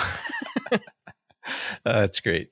I'm always surprised to remember that the demonic possession is a thing in the New Testament. It just seems like more of an Old Testament thing, but it's right there. Does. And like, I think the funny thing here is like, if you look at this, like you can see a lot of the modern day Catholic possession thing, like a lot of the whole, literally the reason why there's this whole story about how in order to excise a demon, you have to learn its name is because Jesus walks up on this guy that's possessed and says, "What's your name?" It's like, it's so funny to see how the mythology of all this stuff is built from this simple story where there's really no indication in the story itself that Jesus like couldn't just have immediately removed the demon without needing anything. He just kind of does it because he's Jesus fucking Christ. I mean, like it's so fascinating. Like all these stories come from something like The Exorcist as a story, like is kind of, you know, you can draw a direct line between that as a story and this very passage of the Bible. Yeah, no, you're exactly right. That's fascinating. It's yeah. So now we have to talk about the other half of this line, Matt. And I wish I had something really clever and insightful to make you go, "Wow, I can't believe that." So he says, "I'm a rat under the floor of the universe. Robert Frost said that." And then he laughs. I don't know what this is referencing. I searched for so long. I'm pretty good at Google searches these days, Matt. Robert Frost, rat, Robert Frost, floor of the universe.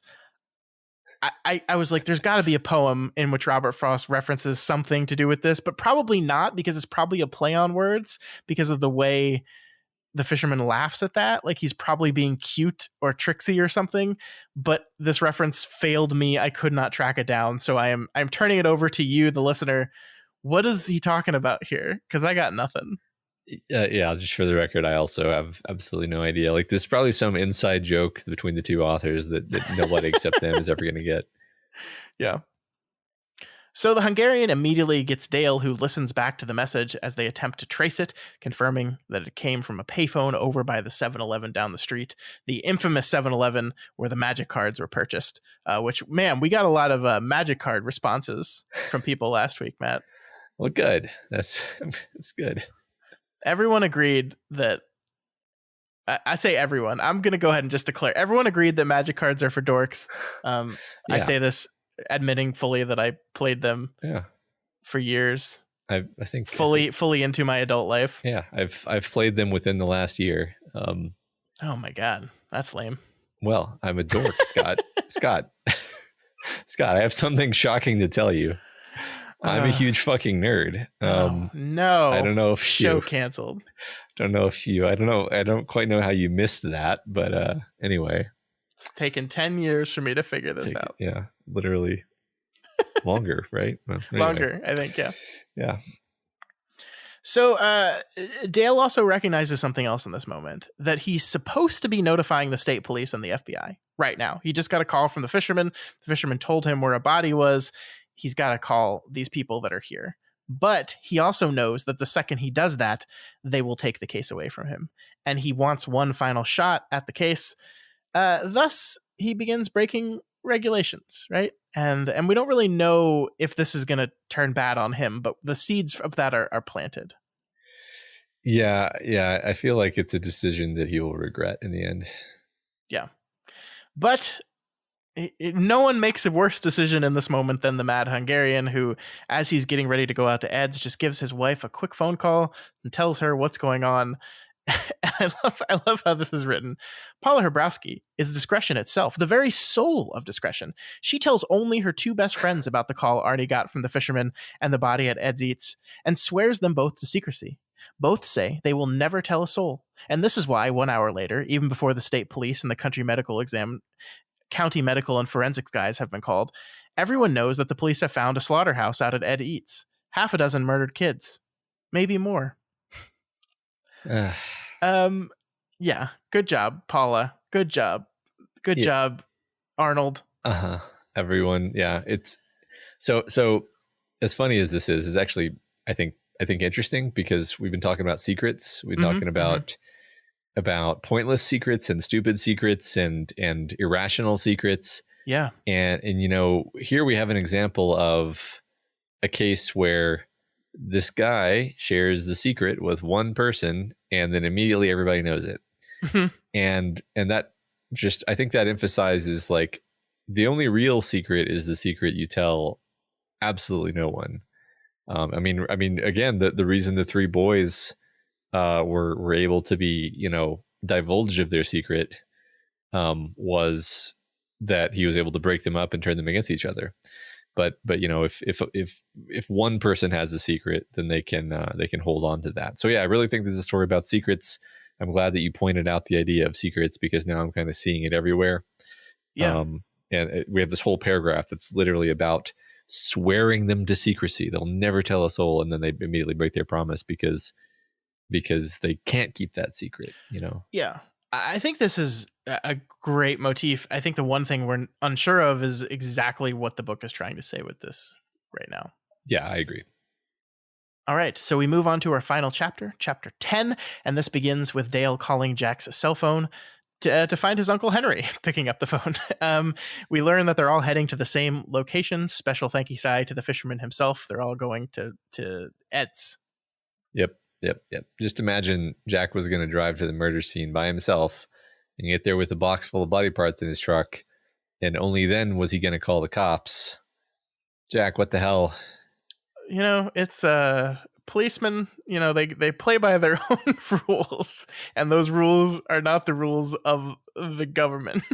Well, it's just true that Jack's not thinking clearly at this point, because Dale, like, you're about to get there, but like Dale's going to save his ass here, actually. Yeah, you're right, and I think importantly, the first thing is that Jack kind of saves Dale ass here, right? Mm-hmm. Like, as they're talking, he kind of fills him in about the payphone and the call and everything, and he immediately notes that Dale should have the payphone swabbed for prints, because although there will be millions of prints all over it, the guys will be able to tell which are the freshest, and maybe the fisherman left some prints, and Dale never even thought about that, right? Mm-hmm.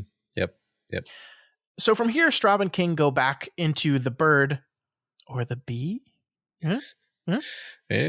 That was our guide at the beginning of the book. We kind of once again take to the sky and land on a telephone line as the gossip about what happened at Ed's spreads across the town, including to the Thunder Five, the group that we've still yet to actually meet in the story proper, but the book has kind of established that they're important to the story, but we've yet to meet them. So like we know Beezer St. Pierre is a character in this book, but we haven't met him yet.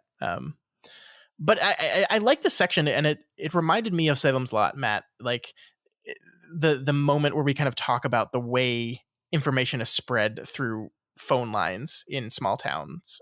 It feels like, I don't know, maybe I'm reading too much into this, but it feels like this book is very much King kind of pinging off a lot of his old concepts as he writes this thing. Yeah, it reminds me a bit of Salem's Lot. It reminds me a bit of Needful Things. This idea of a town as a kind of a living being, this network of information and relationships and secrets, and nosy people and this kind of mob mentality that takes over when things go bad, which is something that happens in many Stephen King books, as far as I know. Yeah.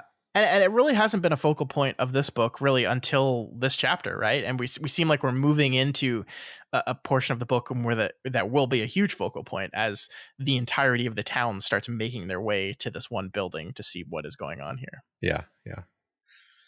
So they make it to Ed's, and the one interesting thing about the scene that's worth talking about here is we're kind of reintroduced to the scene. We're reintroduced to the building and the way it looks and the way it smells and who Ed was and why he was here, the history of the place. And we've already been here, right? We've already seen Eds. We've already had our backstory on Eds told to us. We've already seen what's inside. But the book still takes the time to describe it to us. And I think the importance of that is it's described to us from the eyes of Jack this time and not this omniscient flying bird. And because Jack is a detective, we kind of see the scene through detective's eyes. And so it's not that it's like completely different, but it's just it allows us to compare and contrast with the narrator version of events here and the Jack detective version. Yes, that's a good point. I guess we could have done without it, but it does give us a different sense of things. Mm-hmm. And it's also been like 200 pages since we met this place, so just a refresher is nice as well. Especially since I kind of am guessing that we're about to have something like a intense standoff at this setting, so you want to make sure that the reader has a clear view of the setting in their mind's eye. Sure. So Dale arrives and immediately helps Jack out by telling him he needs to get the foot of Irma inside this crime scene immediately. Take it out of the evidence bag, dump it here. And he basically says Jack is not able to answer questions as to why the fisherman is targeting him. And because he's the new guy in town, this will immediately shine a light on him and make they don't have a suspect, right? They don't have a suspect in this murder at all. And this is kind of gift wrapping Jack as a suspect. And that will, even if it doesn't result in him getting in trouble, it will tie him up for the next few days as he's desperately trying to help solve these crimes and save Ty Marshall, who we've learned could bring down the entire universe if he's allowed to start breaking. Right. But it's also illegal and introducing a lot of risk here, right? Yeah. Right. Well, it's kind of a damned if you do, damned if you don't situation, because the fisherman has created a Discordian knot by leaving the foot with Jack in a way that really defies explanation, meaning you either have to doctor the evidence by pretending the foot was at Ed's eats, which is bad for the investigation and risky to the cops, or you reveal that the foot was on Jack's porch, which is bad for the investigation and risky to the cops. I think they took the course of action that protects Jack specifically for now, possibly at the expense of Dale. Like if it's revealed that they did something fishy with the evidence, then Dale's the one who's gonna eat shit about it. Which that kind of seems like the sort of conflict that might be getting set up in the story. Once again, if the fisherman did this on purpose, then it was a tactical masterstroke. And if he didn't do this on purpose, then I guess it's just really bad luck. But it makes you think the fisherman's pretty smart, actually. Yeah, no, I agree. And I think the other thing it does is kind of show us that Dale has good cop parts of him too, right? He immediately recognized the situation here and solved it. And Jack hadn't done that yet. And it's not because Jack was incapable of doing it. I think you said earlier, it's just that Jack is in this really bad mental state right now and he's not thinking clearly. And so, I like that the book has like built up Jack as this kind of golden child, right? And I think that was true in the Talisman as well. And I think the Talisman did a very good job of showing why Jack needs the other people around him, why he needed Wolf, why he needed Richard. And I think we're carrying that forward here. Jack is, blessed. He's lucky. He is the best at everything he does. Everything he puts his mind to, he can achieve. But he's not perfect. And he's suffering right now. And so that allows you to be like, oh, well, this is Henry's role in the story. This is Dale's role in the story. Jack needs these people. He needs this quartet around him. He's not going to be able to do this all on his own. Yeah, it's interesting to consider that when put up against the mundane criminal reality of the real world, Jack looks like a badass that nobody can touch. But when he's put up against something supernatural, it's really going to ray him over the coals, and he's really going to need to rely on others. Yeah, I like that. What happened last time, basically. Yeah, definitely. So they enter the building and see a message from the fisherman saying, "Hello, boys," which is just ominous as hell, just taunting him. The fisherman is just taunting them. Yep. Meanwhile, the shit is hitting the fan outside of the as the entire town starts to make their way up the small road towards Ed's Eat and Dogs to find out how many dead children are stored there. The cops, Pam and Danny, attempt to keep them in line. They manage to stop the train of cars coming by, like parking their car across the road. So it seems like everything's good. They've handled everything. But then the chapter leaves us with this. They relax a little. Both of them have forgotten the old stretch of road that runs between Ed's and Golt's, but there are plenty of folks in town who know about it. Beezer St. Pierre and his boys, for instance. And while Wendell Green does not, guys like him always seem to be able to find the back way. They've got an instinct for it. And that's the end of our chapter. Yeah, I'm actually quite anxious about where things go from here. Yeah, because we've established so many good lines of tension, right? Like we have what is going to happen when this town, like when people get behind the police lines and start poking around in this place, especially when we've just established that one of the things that Jack is doing is planting fucking evidence, and we've dropped the idea of Wendell Green, a reporter, is possibly going to find his way in here to possibly witness Jack planting evidence. You know, like there's so many lines of tension, and separate from the overall, we have to find out where this kid is. We've got to catch the fisherman. Yeah, it feels like we're way behind, you know, and there is a degree of frustration where it's like, well, we're only way behind because Jack refused to get off his ass. And but like at the same time, I'm just curious to find out what is going on with him still. Sure. Well, maybe we will find that out next week as we continue with Black House with chapters 11 through 14. So we've got 4 chapters going on next week, Matt. They're a little bit shorter chapters than these were, but same amount of pages. Can't wait. Awesome. All right, Matt, let's move on to discussion questions. Last week, our question was, who is your favorite cool cat? Yeah. By the way, we asked, as an example, we gave the Fonzie. I forgot that not everyone knows who that is because we have some younger people in our audience who have no idea who Fonzie is, who'd have never seen a second of Happy Days and who have no cultural cachet in that specific brand of cool. Yeah, I sort of barely know who the Fonz is, and I just know that people consider him to be cool, which is why I felt comfortable making the reference, because it's like an archetype rather than an actual thing. But that's okay, because we got a lot of great answers. We did, where people just kind of took whatever they thought that we meant and ran with it, which is I love it. Which is actually exactly what you're supposed to do. Yep. So first we have from Baby Can You Dig Your Sam.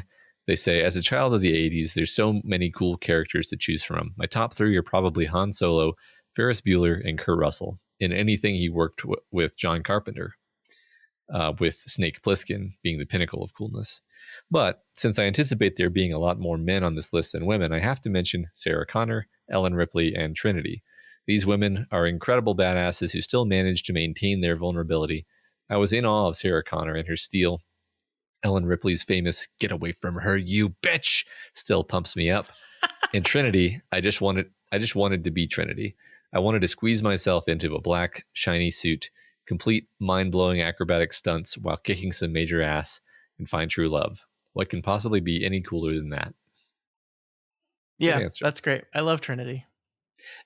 Yes, all of these people are extremely cool. All these people made up my childhood. They're the coolest. Yeah. Absolutely. My favorite part about the new Matrix is how important Trinity is to it all. It's true. Love it. All right, BC Johnson gives the answer: Daniel Oz Osborne, the werewolf guitarist from Buffy the Vampire Slayer, and easily the coolest dude in Sunnydale. Oz fits Matt's cool as a cucumber definition and is always the most chill guy in a room when he's not turning into a monkey wolf. I guess spoilers for Buffy for you, Matt. Yeah, when you meet Oz, you're gonna know he's a werewolf, I guess. I'm okay. I'll just wipe my mind later. Sure. He's in a band, cool, played by Seth Green, cool. Is rarely flapped, is genius level smart, but never brags or even talks about it. Every one of his lines is laconic and hilarious, and the one time we hear his inner thoughts, he's some kind of relaxed philosopher king. The show even addresses how cool he is, and his response to the accusation is the definition of cool. Xander asks, I mean, you, yourself, Oz, are considered more or less cool. Why is that? Oz responds, am I? This is the perfect answer, by the way. That is like, I know you haven't watched this show yet, but if, and by if I mean when, you will immediately agree that Oz is the quintessential, exactly what you meant by this cool. All right. Hey, everybody. Scott really likes Buffy the Vampire Slayer. I don't know if you know. No. Why would I like that? It's, I mean, Seth Green is pretty cool, actually. Yes, he is. I think that is just a true fact. All right. Walking Dude 22 says, Captain James T. Ain't I Something Kirk. He has been played by several actors over the years, but let's face it, when I say James T. Kirk, you will see William fucking Shatner. The man has charisma and confidence. He walked with a certain I'm in charge, but I'm not better than you swagger. He's a ladies' man, and more if you're into the fan fiction. All that's part of the cool. But what really sets the character apart is the way his moral center defines his leadership. What do I mean by that? I'm glad you asked. As a starship captain, James Kirk is charged with a specific mission and the welfare of his crew. And let's face it, he lives with a somewhat reckless disregard for Starfleet regulations. Like a talented author, he understands the rules of his role, but judiciously chooses when it is appropriate to break them. The movie trilogy, parts 2 through 4, in which Spock dies heroically, the Enterprise crew commits one of the most egregious acts of interstellar piracy to rescue Spock after his resurrection, and then they accept responsibility for their actions by returning to rescue the whales. In short, Captain Kirk, confident, capable, self-aware, morally centered, and owns the consequences of his choices, especially when outcomes don't go to plan. It's funny that until you pointed out that parts 2 through 4 are actually connected in that way, I always forget that, because you're totally right. But yeah, I forget that they're actually connected like that. So I agree with this. James T. Kirk, incredibly cool. The interesting question I have for you, Matt, is Jean-Luc Picard. Mm-hmm. Cool? I'm not sure that I would use I don't think in the sense that we're using this word. Like I spent most of my life wanting to be Jean-Luc Picard, but I don't think it's because he's cool. Yeah, I was hoping you were going to say that, because I do not think I would ever describe him as cool. He's great. Don't get me wrong. He's kind of uncool, but like it's fine. Not everything that's awesome has to be cool. I think that's important to say. Yes. Yeah. Para Jane says, the thing about being cool is you are so utterly at home in yourself and totally okay with everyone else's selves as well. So as long as those selves aren't mean, because mean isn't cool. BC took the most correct answer, which is Oz the werewolf. There is no cooler cat in pop culture. See, Matt? I told you. So we'll go with my second choice, Rudy from Monster Squad. He rocks the full-on Stephen King greaser look because Stephen King rules, answers most questions with an arched eyebrow, makes a bully eat chocolate off the sidewalk, and still wants to join a monster club whose only members are outcasts. We'll overlook his 1980s teenage hormones for now. He's also a lethal shot with a bow. That's pretty fucking cool. Okay. Great answer. Cool. I'm not familiar with that, but I believe you. Slacker. I know. Watch that movie. I know. All right. Felladal says, most cool characters tend to be good guys, so I'll nominate a bad guy, Hannibal Lecter. As both a serial killer and a cannibal, he's right at home in a discussion of Black House. Specifically, I'm thinking of Anthony Hopkins' portrayal of Hannibal Lecter in The Silence of the Lambs. I'm not familiar with the Hannibal TV series or any of the other films and books, so no comment there. However, the version of Lecter that Anthony Hopkins brought to life fits the classic definition of cool that you guys described. He's suave, urbane, sophisticated, charming, and always knows the exact vintage of Chianti to pair with a perfectly seasoned dish of lightly grilled liver. When we meet him, he's already in prison and thus has no need to turn on the charm, so his coolness is counterbalanced by a lurking undercurrent of malignancy. He's evil cool, if you will. Like Henry Layden, Lecter navigates social encounters with supernatural adroitness, though unlike Henry, who leaves people feeling comfortable and at ease, Lecter takes pleasure in creeping people out and leaving them feeling psychologically violated. Yes, Hannibal Lecter is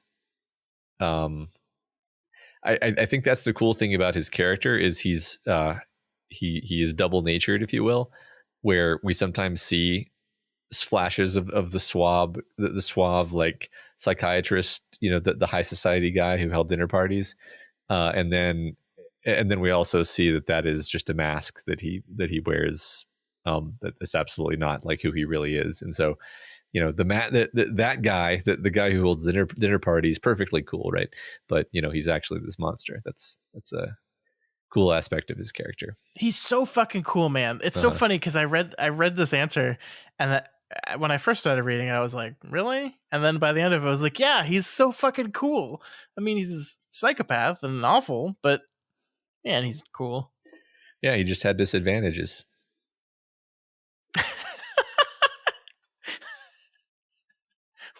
What? I'm referencing the Red Dragon quote where Ed Norton says, it's the whole thing, Scott. Lecter says, how did you catch me? And he says, you had, and Ed Norton says, you had disadvantages. And he goes, what disadvantages?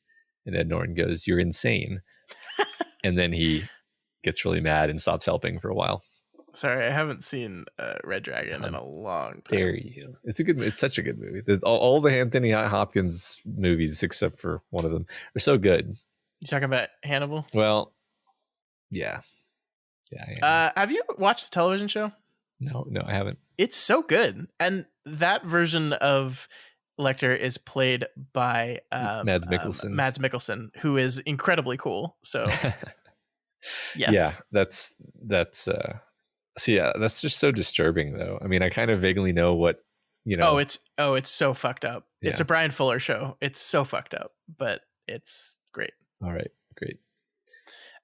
May Green says, I'm going to go with Special Agent Dale Cooper from Twin Peaks. He's always a couple steps ahead, solving problems, laying traps, and being super philosophical without being pretentious. He's not judgmental. He's very supportive and compassionate towards women, handles tough guys with the greatest of ease, and even has a trans bestie from the Bureau, which is very progressive for 1991. Not to mention he always puts together handsomeness and perfect hair. I have no idea where this will lead us, but I have a definite feeling it will be a place both wonderful and strange. I love Special Agent Dale Cooper. I don't know if I would ever describe him as cool because he's kind of a dork in a lot of ways, but I like him. Yeah. It's interesting to consider whether one can be cool and a dork. Interesting. Yeah. This is a very important, this is the most important conversation we've ever had. It is, actually. Darkbeer Rule says the two favorite cool characters that come to mind immediately are both, strangely enough, from Discworld.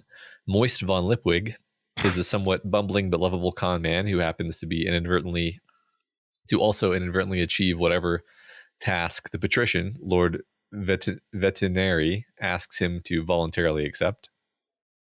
His strokes of genius come at the most opportune yet least expected times, and he makes a great effort to give people exactly what they want, even if they never realized until the moment he suggested that they in fact wanted anything of the sort. The other is Carrot Ironfounderson, aka Captain Carrot of the Ankh-Morpork City Watch. Genuinely good-hearted and trusting, Carrot always believes the best of people, at least until they prove otherwise.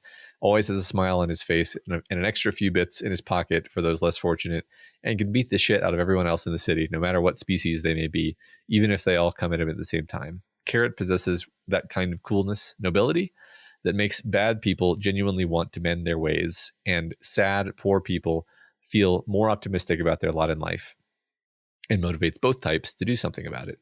If these two aren't the epitome of cool, then, well, I don't know who would be. I love every time someone reads Discworld answers, just like the names of characters and places are always just so delightful. Yeah, absolutely. This is yet another fun answer where I'm considering, like, yeah, this is certainly a flavor of cool that is yet again not like what I was specifically thinking about when we asked the question, but who cares what I was thinking about? I mean, this is, this is definitely a workable definition of coolness. These two characters, and they're both very different from each other too. Like the two very different characters who embody two different kinds of coolness. Mm-hmm. Yeah, I like that. Penguin Naitu says 77 says my answer to the question would have to be ex-president of the galactic government, the person named worst dressed sentient being in the galaxy 2 years in a row, Zaphoid Beeblebrox from Hitchhiker's Guide to the Galaxy, being self-described as being so cool you could keep a side of meat in him for a month. Zaphoid is just this guy, you know? Was by far my favorite character in the series, second only to Marvin, the paranoid android. He always succeeds in whatever he does, no matter how improbable the task, from running a secondhand ballpoint pen business to serving the terrible total perspective vortex to finding the man who rules the universe. Zaphoid pulls out all with style and 100% certainty that he will succeed, because after all, he's Zaphoid Beeblebrox, baby. I feel like you need to reread that book because I was way too young when I read it. I didn't understand it. I read it recently and I really enjoyed it. And the problem is my image of the character is so corrupted by the movie that wasn't very good. Sam Rockwell. Yeah, who's not playing that character as cool at all, like intentionally uncool in a lot of ways. But I think it's because he thinks he's super cool. Right. I think that's the problem with the movie. Is that they don't get the joke. Mm-hmm. they are the butt of the joke instead of whatever. Yeah. Okay, this does make me want to reread the book though. Yeah, it's good. It's a quick read too. Yeah, if you just read the first one at least. All right. Next we have Just Stand 8460, who says, similar to Scott, I wish I liked anime. My friends who watch it really enjoy it. I gotta respect people finding something they love. I say that to preface my answer to the discussion question. Spike from Cowboy Bebop. I don't know if actual anime fans like Cowboy Bebop or not. Spoiler, they do. Resuming. Again, I'm no connoisseur of or purist here. I just like the original animated series. Anyway, the original animated Spike was so cool under pressure. A bounty hunter by trade, he was always walking into trouble, sometimes for simple reasons of smelling a bowl of noodles when he was hungry. He also possessed varying degrees of luck. He would stumble onto apprehending his bounty, and then through silly random chance would let them slip away. His nonchalance when this happened only added to his charm. He rarely was taken unawares or bested in a fight. He had fast hands, a sure aim, and a quick and smart retort. There's an exception that makes every rule, and that exception for me is Cowboy Bebop, which is a series we watched for a Doofcast episode, and I quite enjoyed it, actually. It's the only anime that Scott has ever liked. That's not entirely true, but it's close enough. Spike is, it's almost a send-up of being anime cool, in that he is often anime cool, but he also gets himself in trouble constantly because of his own stupidity at times. Yeah. And that's kind of why I liked him so much, because anime cool bothers me a lot sometimes. I just kind of roll my eyes at it, but Spike gets to have his cake and eat it too in that. Right. Well, there's two things to say here. One of which is, I don't think it's a spoiler to say that it's almost a gimmick of the show that they always lose their bounty. Yeah. So as cool as he is, he just fails constantly. He manages to survive, but he never wins. Yeah. And then the other thing is maybe this is this mild sort of characterological spoiler, but the reason why he's cool under pressure is he doesn't really care if he dies because he wants to die, which is different from just being really calm. Anyway, it's a very, very good show. Actually, I like that show a lot. Definitely. Complicated 9519, who says, anime has a tons, but it's hard to choose. I have to say Dracula Mihawk from One Piece. The first time we see this guy, he's just sailing on the seas in what looks like a floating throne, slices a boat in half with a sword that is twice his size, and when challenged to a duel by one of the protagonists, he pulls out a knife the size of his index finger and apologizes for having nothing similar to fight with. He then just destroys the protagonist and casually goes on his way like nothing happened. For someone we've only seen a handful of times, he has a massive hype behind him as the world's strongest swordsman. I'd go into more details, but I know you don't want me to. When you're right, you're right. Well, we appreciate that very much. Yeah. This guy sounds pretty anime cool. I will say that one way to make a character seem cool that actually does work is to just not overexpose them. This is a problem that anime makes. a mistake that anime makes is they accidentally hit upon a cool character, and the character is cool in part because they are mysterious, and you don't really know who they are under the surface, and then the anime or manga just overexposes the shit out of them and turns them into the protagonist, and you're like, oh, okay, they're not cool anymore, because part of what was cool was that was the mystique. I didn't know what I was getting. Yeah, that's a certain specific kind of cool. I concur.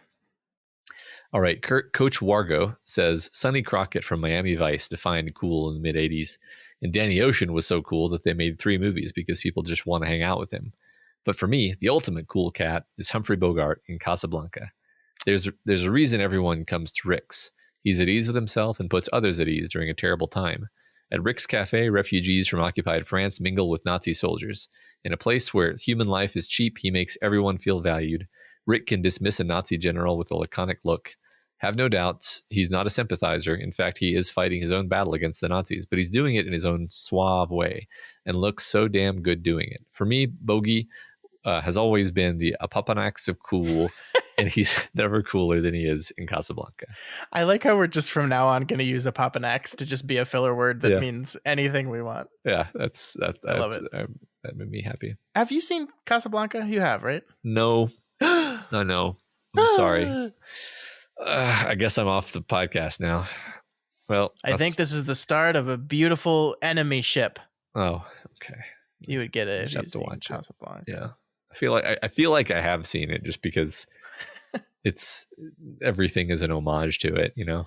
Yeah, but like I don't know, man. Like it's one of those movies that like is just as good as everyone says it is. Like, you know, like sometimes there's these old movies that are revered for being classics, and you watch it and you're like, I mean, I get it, but it's just a really fucking good movie. Okay. All right. I'll watch it. All right. We have Mojo Yashka, who says, my second choice, I think they listed a first choice that was something someone else said. So we're just going to focus on their second choice, who is the Marquis de Carabas from Neil Gaiman's book Neverwhere and the short story How the Marquis Got His Coat Back. The Marquis is all about style and planning as well as being quick on his feet. He knows that sometimes the only way to win is to lose, and he's smart enough to know that acting the part is sometimes more important than the reality. Again, despite the surface appearance of a dearth of morals, he is ultimately loyal to his friends and on the side of the angels, or at least some of the angels. Now, this is one of those Neil Gaiman books that I haven't read. I really need to. Yeah. I haven't read this. I'm sorry. I was distracted the entire time because you just said Marquis like it was nothing. What? That's how you pronounce it, man. Yeah, no, you're right. You're right. I don't know what. Sorry, I don't know what I'm saying. Yeah. All right. Co Donahoe 89 says Cullen Bohannon. I don't know actually what I say. Cullen Bohannon. Sure. From the TV show Hell on Wheels. He's human, he's tough, he's very flawed. However, he owns it and attempts to do better. Perhaps it's just my age that causes me to see cool in a man who has many flaws yet attempts to atone for them when he realizes he has done wrong. He's a mixture of Josie Wales and our old friend Roland. I originally wrote a more spoiler-filled version of this answer, but decided to keep it short and sweet. Thank you. I don't know if I've ever even heard of the show Hell on Wheels. I think it's one of those TNT runs, right? Hell on Wheels. AMC. I was close. Yeah. Yeah, sure. Yeah, that's a fun question though. The idea, because we actually kind of I guess posed the question when we asked it, like Roland, some could say he's cool, but yeah, but I would use the word more like awesome or badass or some other adjective that kind of intentionally doesn't include cool, because I mean he can get angry, he can like, you know, he has no sense of humor, like that's sort of uncool, right? But you know what I think what Code Donahoe is drawing attention to here is the idea of like part of being cool is recognizing your humanity and your flaws and owning it and sort of trying like being a whole person, even if you're flawed. Yeah, no, I agree with that. I go back and forth on Roland, and I think from now on I'm just gonna use Seth Green as my like cool and compare everyone to him. And so from that comparison, I don't think I would call Roland cool. Uh-huh. But I could see the argument for sure. Okay, yeah. Tight Rhymes says, in one of the greatest cinematic performances of all time, Val Kilmer manages to outcool Kurt Russell, Bill Paxton, Sam Elliott, Powers Booth, and Michael Biehn as Wyatt Earp's loyal, death-courting friend Doc Holliday, whose quickness on the draw was surpassed only by the quickness of his quips. Having the perfect response for every situation, he gives us some of the most quotable lines in movie history. I'm your Huckleberry. I have 2 guns, one for each of you. And, you know, Ed, if I thought you weren't my friend, I just don't think I could bear it. Are stone cold classic lines, but the coolness exuded by Doc Holliday transcends the restrictive confines of language, as we see in the scene where he simultaneously mocks and outdoes Johnny Ringo's flash guns trick by flipping a little cup around. I suppose it's easy to be nonchalant and unaffected when you are expected to die at literally any moment, but Kilmer's Holliday was definitely the coolest gunslinger in the Old West. For sure. It's been so long since I've seen that movie. What's funny is me too, but I can remember his exact intonation of I just don't think I could bear it. And what's also funny is the I'm your Huckleberry line is like the most memorable line ever, but nobody knows what the fuck it means. Mm-hmm. But it doesn't matter. Like that to me is a cool character. You can just say nonsense and people think it's the coolest thing anybody's ever said. Hey, folks, the movie's Tombstone. I just realized that the name of the movie was not in that answer at all. Tombstone is the movie we're talking about here. It is, yes, it is. It's a good one. I do think that's more of the Roland type of cool, though, which again is fine. But it's that specific type of cool. Yeah, I agree. Quirky Bean says, "Cool, like knowing what to say and when to say it. Cool, but not a total badass. Someone with a cool dad bod." Cool, like being the guy everybody wants to have a cup of tea with, right? Yeah. Uncle Iroh from Avatar: The Last Airbender is the coolest character. I don't need to explain why. Even a blind man can see that. Yeah, that's good. He is actually, yeah, that's a really good answer because he's just, he's totally stoic almost all the time.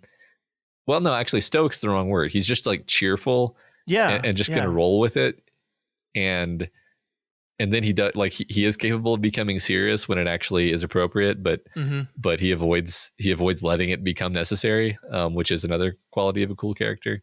Yeah, I agree. This is a great answer. Yeah, I love. Yeah, I one of the few cartoon show episodes that can make me cry reliably is Uncle Iroh. Yes. Hey, that's a good show, and I like it, and it's anime. Well, I've just pissed off so many anime people. Yeah, you're doing so well, Scott. It's anime, man. I know it's like made in America, but it's specifically designed to be styled like Japanese animation. I know that you made your ruling on this long ago. I did. I am the official anime decider, and I have decided that it's anime. I know. Jennifer D says the coolest character I've come across lately is Greg Kinnear's portrayal of Glenn Bateman in The Stand. Being cool means you have exactly 0 fucks to give. Kinnear is so casually handsome, and every time the camera touches him, he's chasing his bliss, as Scott would say. He's painting, listening to music, eating, vaping, chilling with his dog. Seriously, he's deep in the throes of trying to save humanity, but he's still just always catching a vibe. So cool. And Matt, you're not going to know about this guy for a few more months. Yeah, I turned my brain off while you were talking, so I could. It's not spoilers. Okay. It's just a character from the book. There are many of them. My brain's still off. I can't understand anything you're saying. Please read the next question. All right. Steve D said, "Here's the undisputable list of cool characters in movies. No explanation needed. Just watch the movies, and you'll be forced to agree. Beatrix the Bride, Kiddo, played by Uma Thurman in the Kill Bill movies. Peter Venkman, played by Bill Murray in the Ghostbusters movies. Morpheus, played by Lawrence Fishburne in the first 3 Matrix movies. Tony Stark / Iron Man, played by Robert Downey Jr. The Dude, Jeff Lebowski, by Jeff Bridges in The Big Lebowski. Honorable mentions to almost anything Ryan Reynolds is in. Yes, I think that these are fascinatingly, yet again, you've created like a perfect vector space of cool where like each of these are cool in different ways. Wait, Lebowski's character in The Big Lebowski is named Jeff? He's Jeff Lebowski? I don't know why that's so funny. I don't know either, but it is. It's just like looking at him, like it's so funny because the actor's name is Jeff, and I have no problem with Jeff Bridges, but like just the name Jeff Lebowski seems the antithesis of cool to me. Yeah. I don't know why. I'm sure I knew that, but it's just occurring to me right now. Yeah. This is fascinating. I laughed at Pete Venkman because the movie is so making fun of Pete Venkman the entire time. And yet I distinctly remember growing up thinking this was the coolest guy in the world. So this is so fascinating about the question of what cool is, right? Because like the movie specifically, like everybody hates him constantly. Like Dana Barrett does not like Peter Venkman at all. He's super creepy and she's so sick of him. And then they fall in love because it's a movie. But he's also charming in that Bill Murray way, right? Yeah. Like, well, honestly, I think that Bill Murray is so charming that Peter Venkman becomes charming. And Bill Murray is so cool that Peter Venkman becomes cool. Yeah, the character of Peter Venkman is creepy and obnoxious. He's a sleazeball and sleazy. Yeah. I think it's just Bill Murray that's cool though. Like Bill Murray is. Yeah, I think the answer is just Bill Murray. Yeah, I think you're right. Steve L says abetic. Is that how you pronounce it? I don't know. It's from Hyperion. Always composed in the most dire situations, also uplifting and optimistic, just an amazing character that you can't help but love. Data from Star Trek Next Generation is also cool, and that he's always calm and collected. Well, that's because he's a robot. Are robots cool? Yeah, I mean, yes, but in a different way. But my favorite has to be, you guessed it, Repairman Jack. Ah, yes, Steve. I forgot Steve L is our Repairman Jack series champion that we tried to put one of these books up for book club and it didn't win. I'm sorry, Steve. Repairman Jack is a force to be reckoned with, but also a passionate lover to his girlfriend and role model to his girlfriend's daughter. He cares deeply about his friends and family. He also says things like neat and swell that will be weird or dorky for others, but he pulls it off because he's so content with who he is. And that, I believe, is the true definition of a cool person. Indeed. I'm really liking that particular definition of cool, where it's just being comfortable in your own skin. Confidence, Cohen. Yeah. Yes. Delightful. Perfect. Yeah, I really want to read those books. We got so much shit to read, Scott. Infinity shit. All right. Sigma says, I guess Maka Albarn from Soul Eater, and she's cool in a very touching way. I've talked about Krona before, so I'm going to recap a bit. We meet them earlier in the fight. In the series, in a fight with Maka, and something is clearly up with them, and some witch the cast has to take down. A bit later on, the witch Medusa reveals she's actually their mother and committed child abuse against them and used them as a lab rat. As a result, Krona has a broken sense of self, often saying, I don't know how to deal with this. Their behavior just isn't indicative of a healthy upbringing. We get a flashy and crazy fight as expected from a battle shonen, but then this encounter elevates itself. Maka enters Krona's soul to talk with them when they're in a state of horrible distress. She hugs them and promises to be their friend and says, I understand your wavelength now. It's not that you don't know how to deal with this stuff. It's just that no one's really dealt with you or reached out to you at all. Even to this day, this part of the manga makes me want to cry. So it sounds like this is just a character that touched you in a very specific and powerful way. I think in that way, almost any character in fiction can be said to be cool if they're just like what you need from the character in that moment, you know? I'm going to put on my dad hat. I'm going to walk into the side of the room and I'm going to say, hey kids, you know what's cool sometimes? Kindness. Kindness is cool. Yeah. All right. He's right. Last but not least, we have Bet Westward, who says, I'll start with a quote. The sportos, the motorheads, geeks, sluts, bloods, wastoids, dweebies, dickheads, they all adore him. They think he's a righteous dude. When I think about what it means to be cool, my mind immediately goes to Ferris Bueller.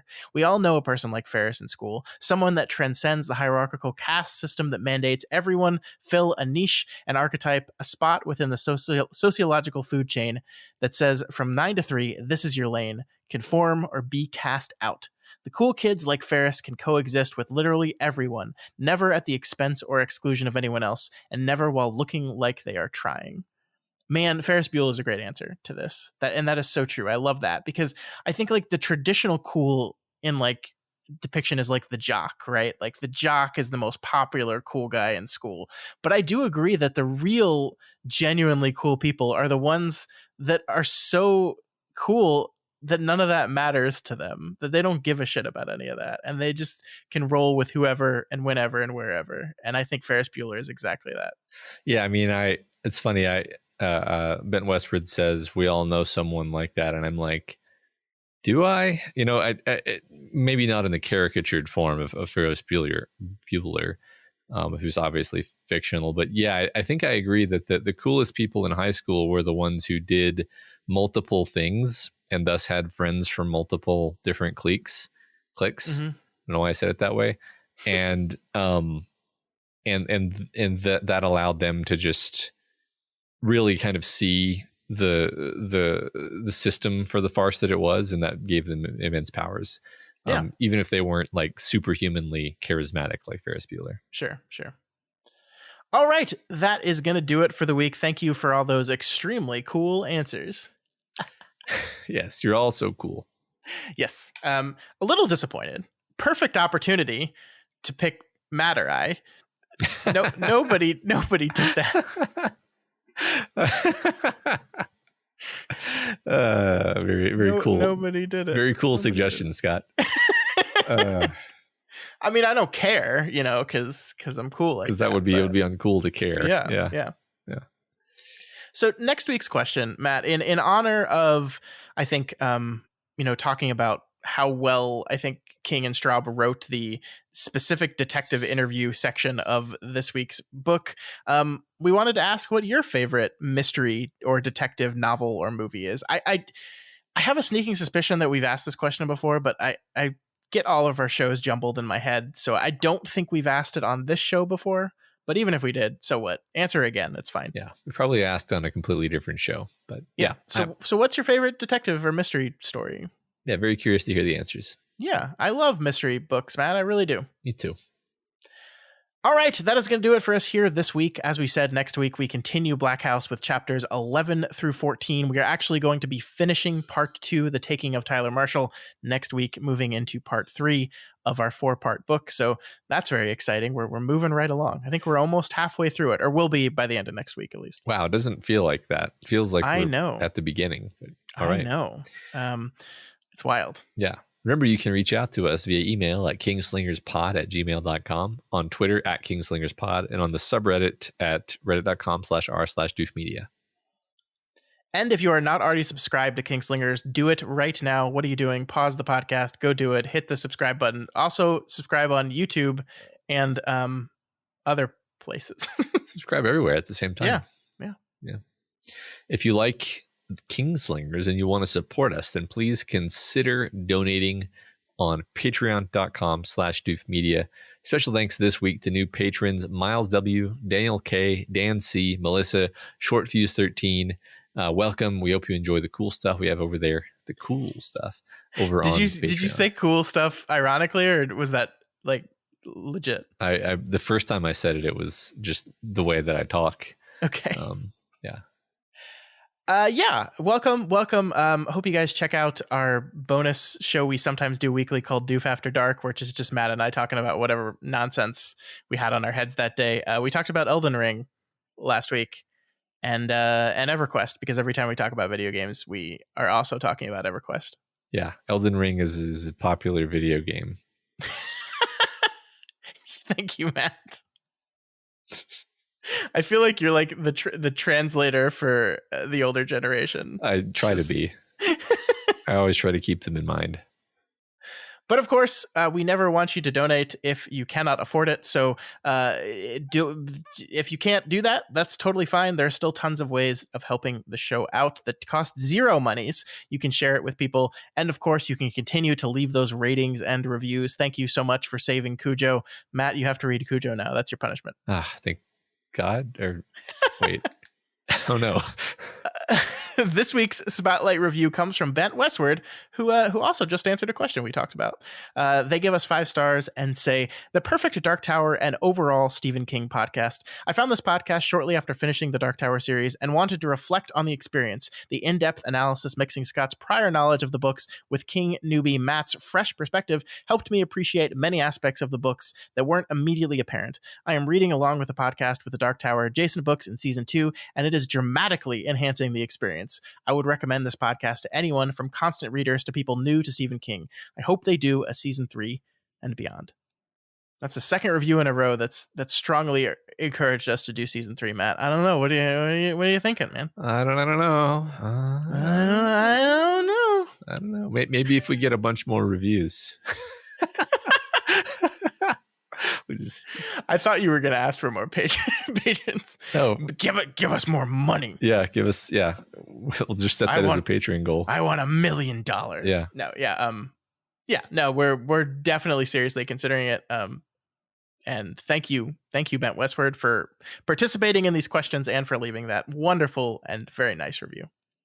All right, folks, that is going to do it for us this week. We will see you back here next week for more Black House. Is he going to go in the house this week, Matt? He? No. Oh, okay. Well, that's okay. Long days and pleasant nights, I guess. And may you have twice the number.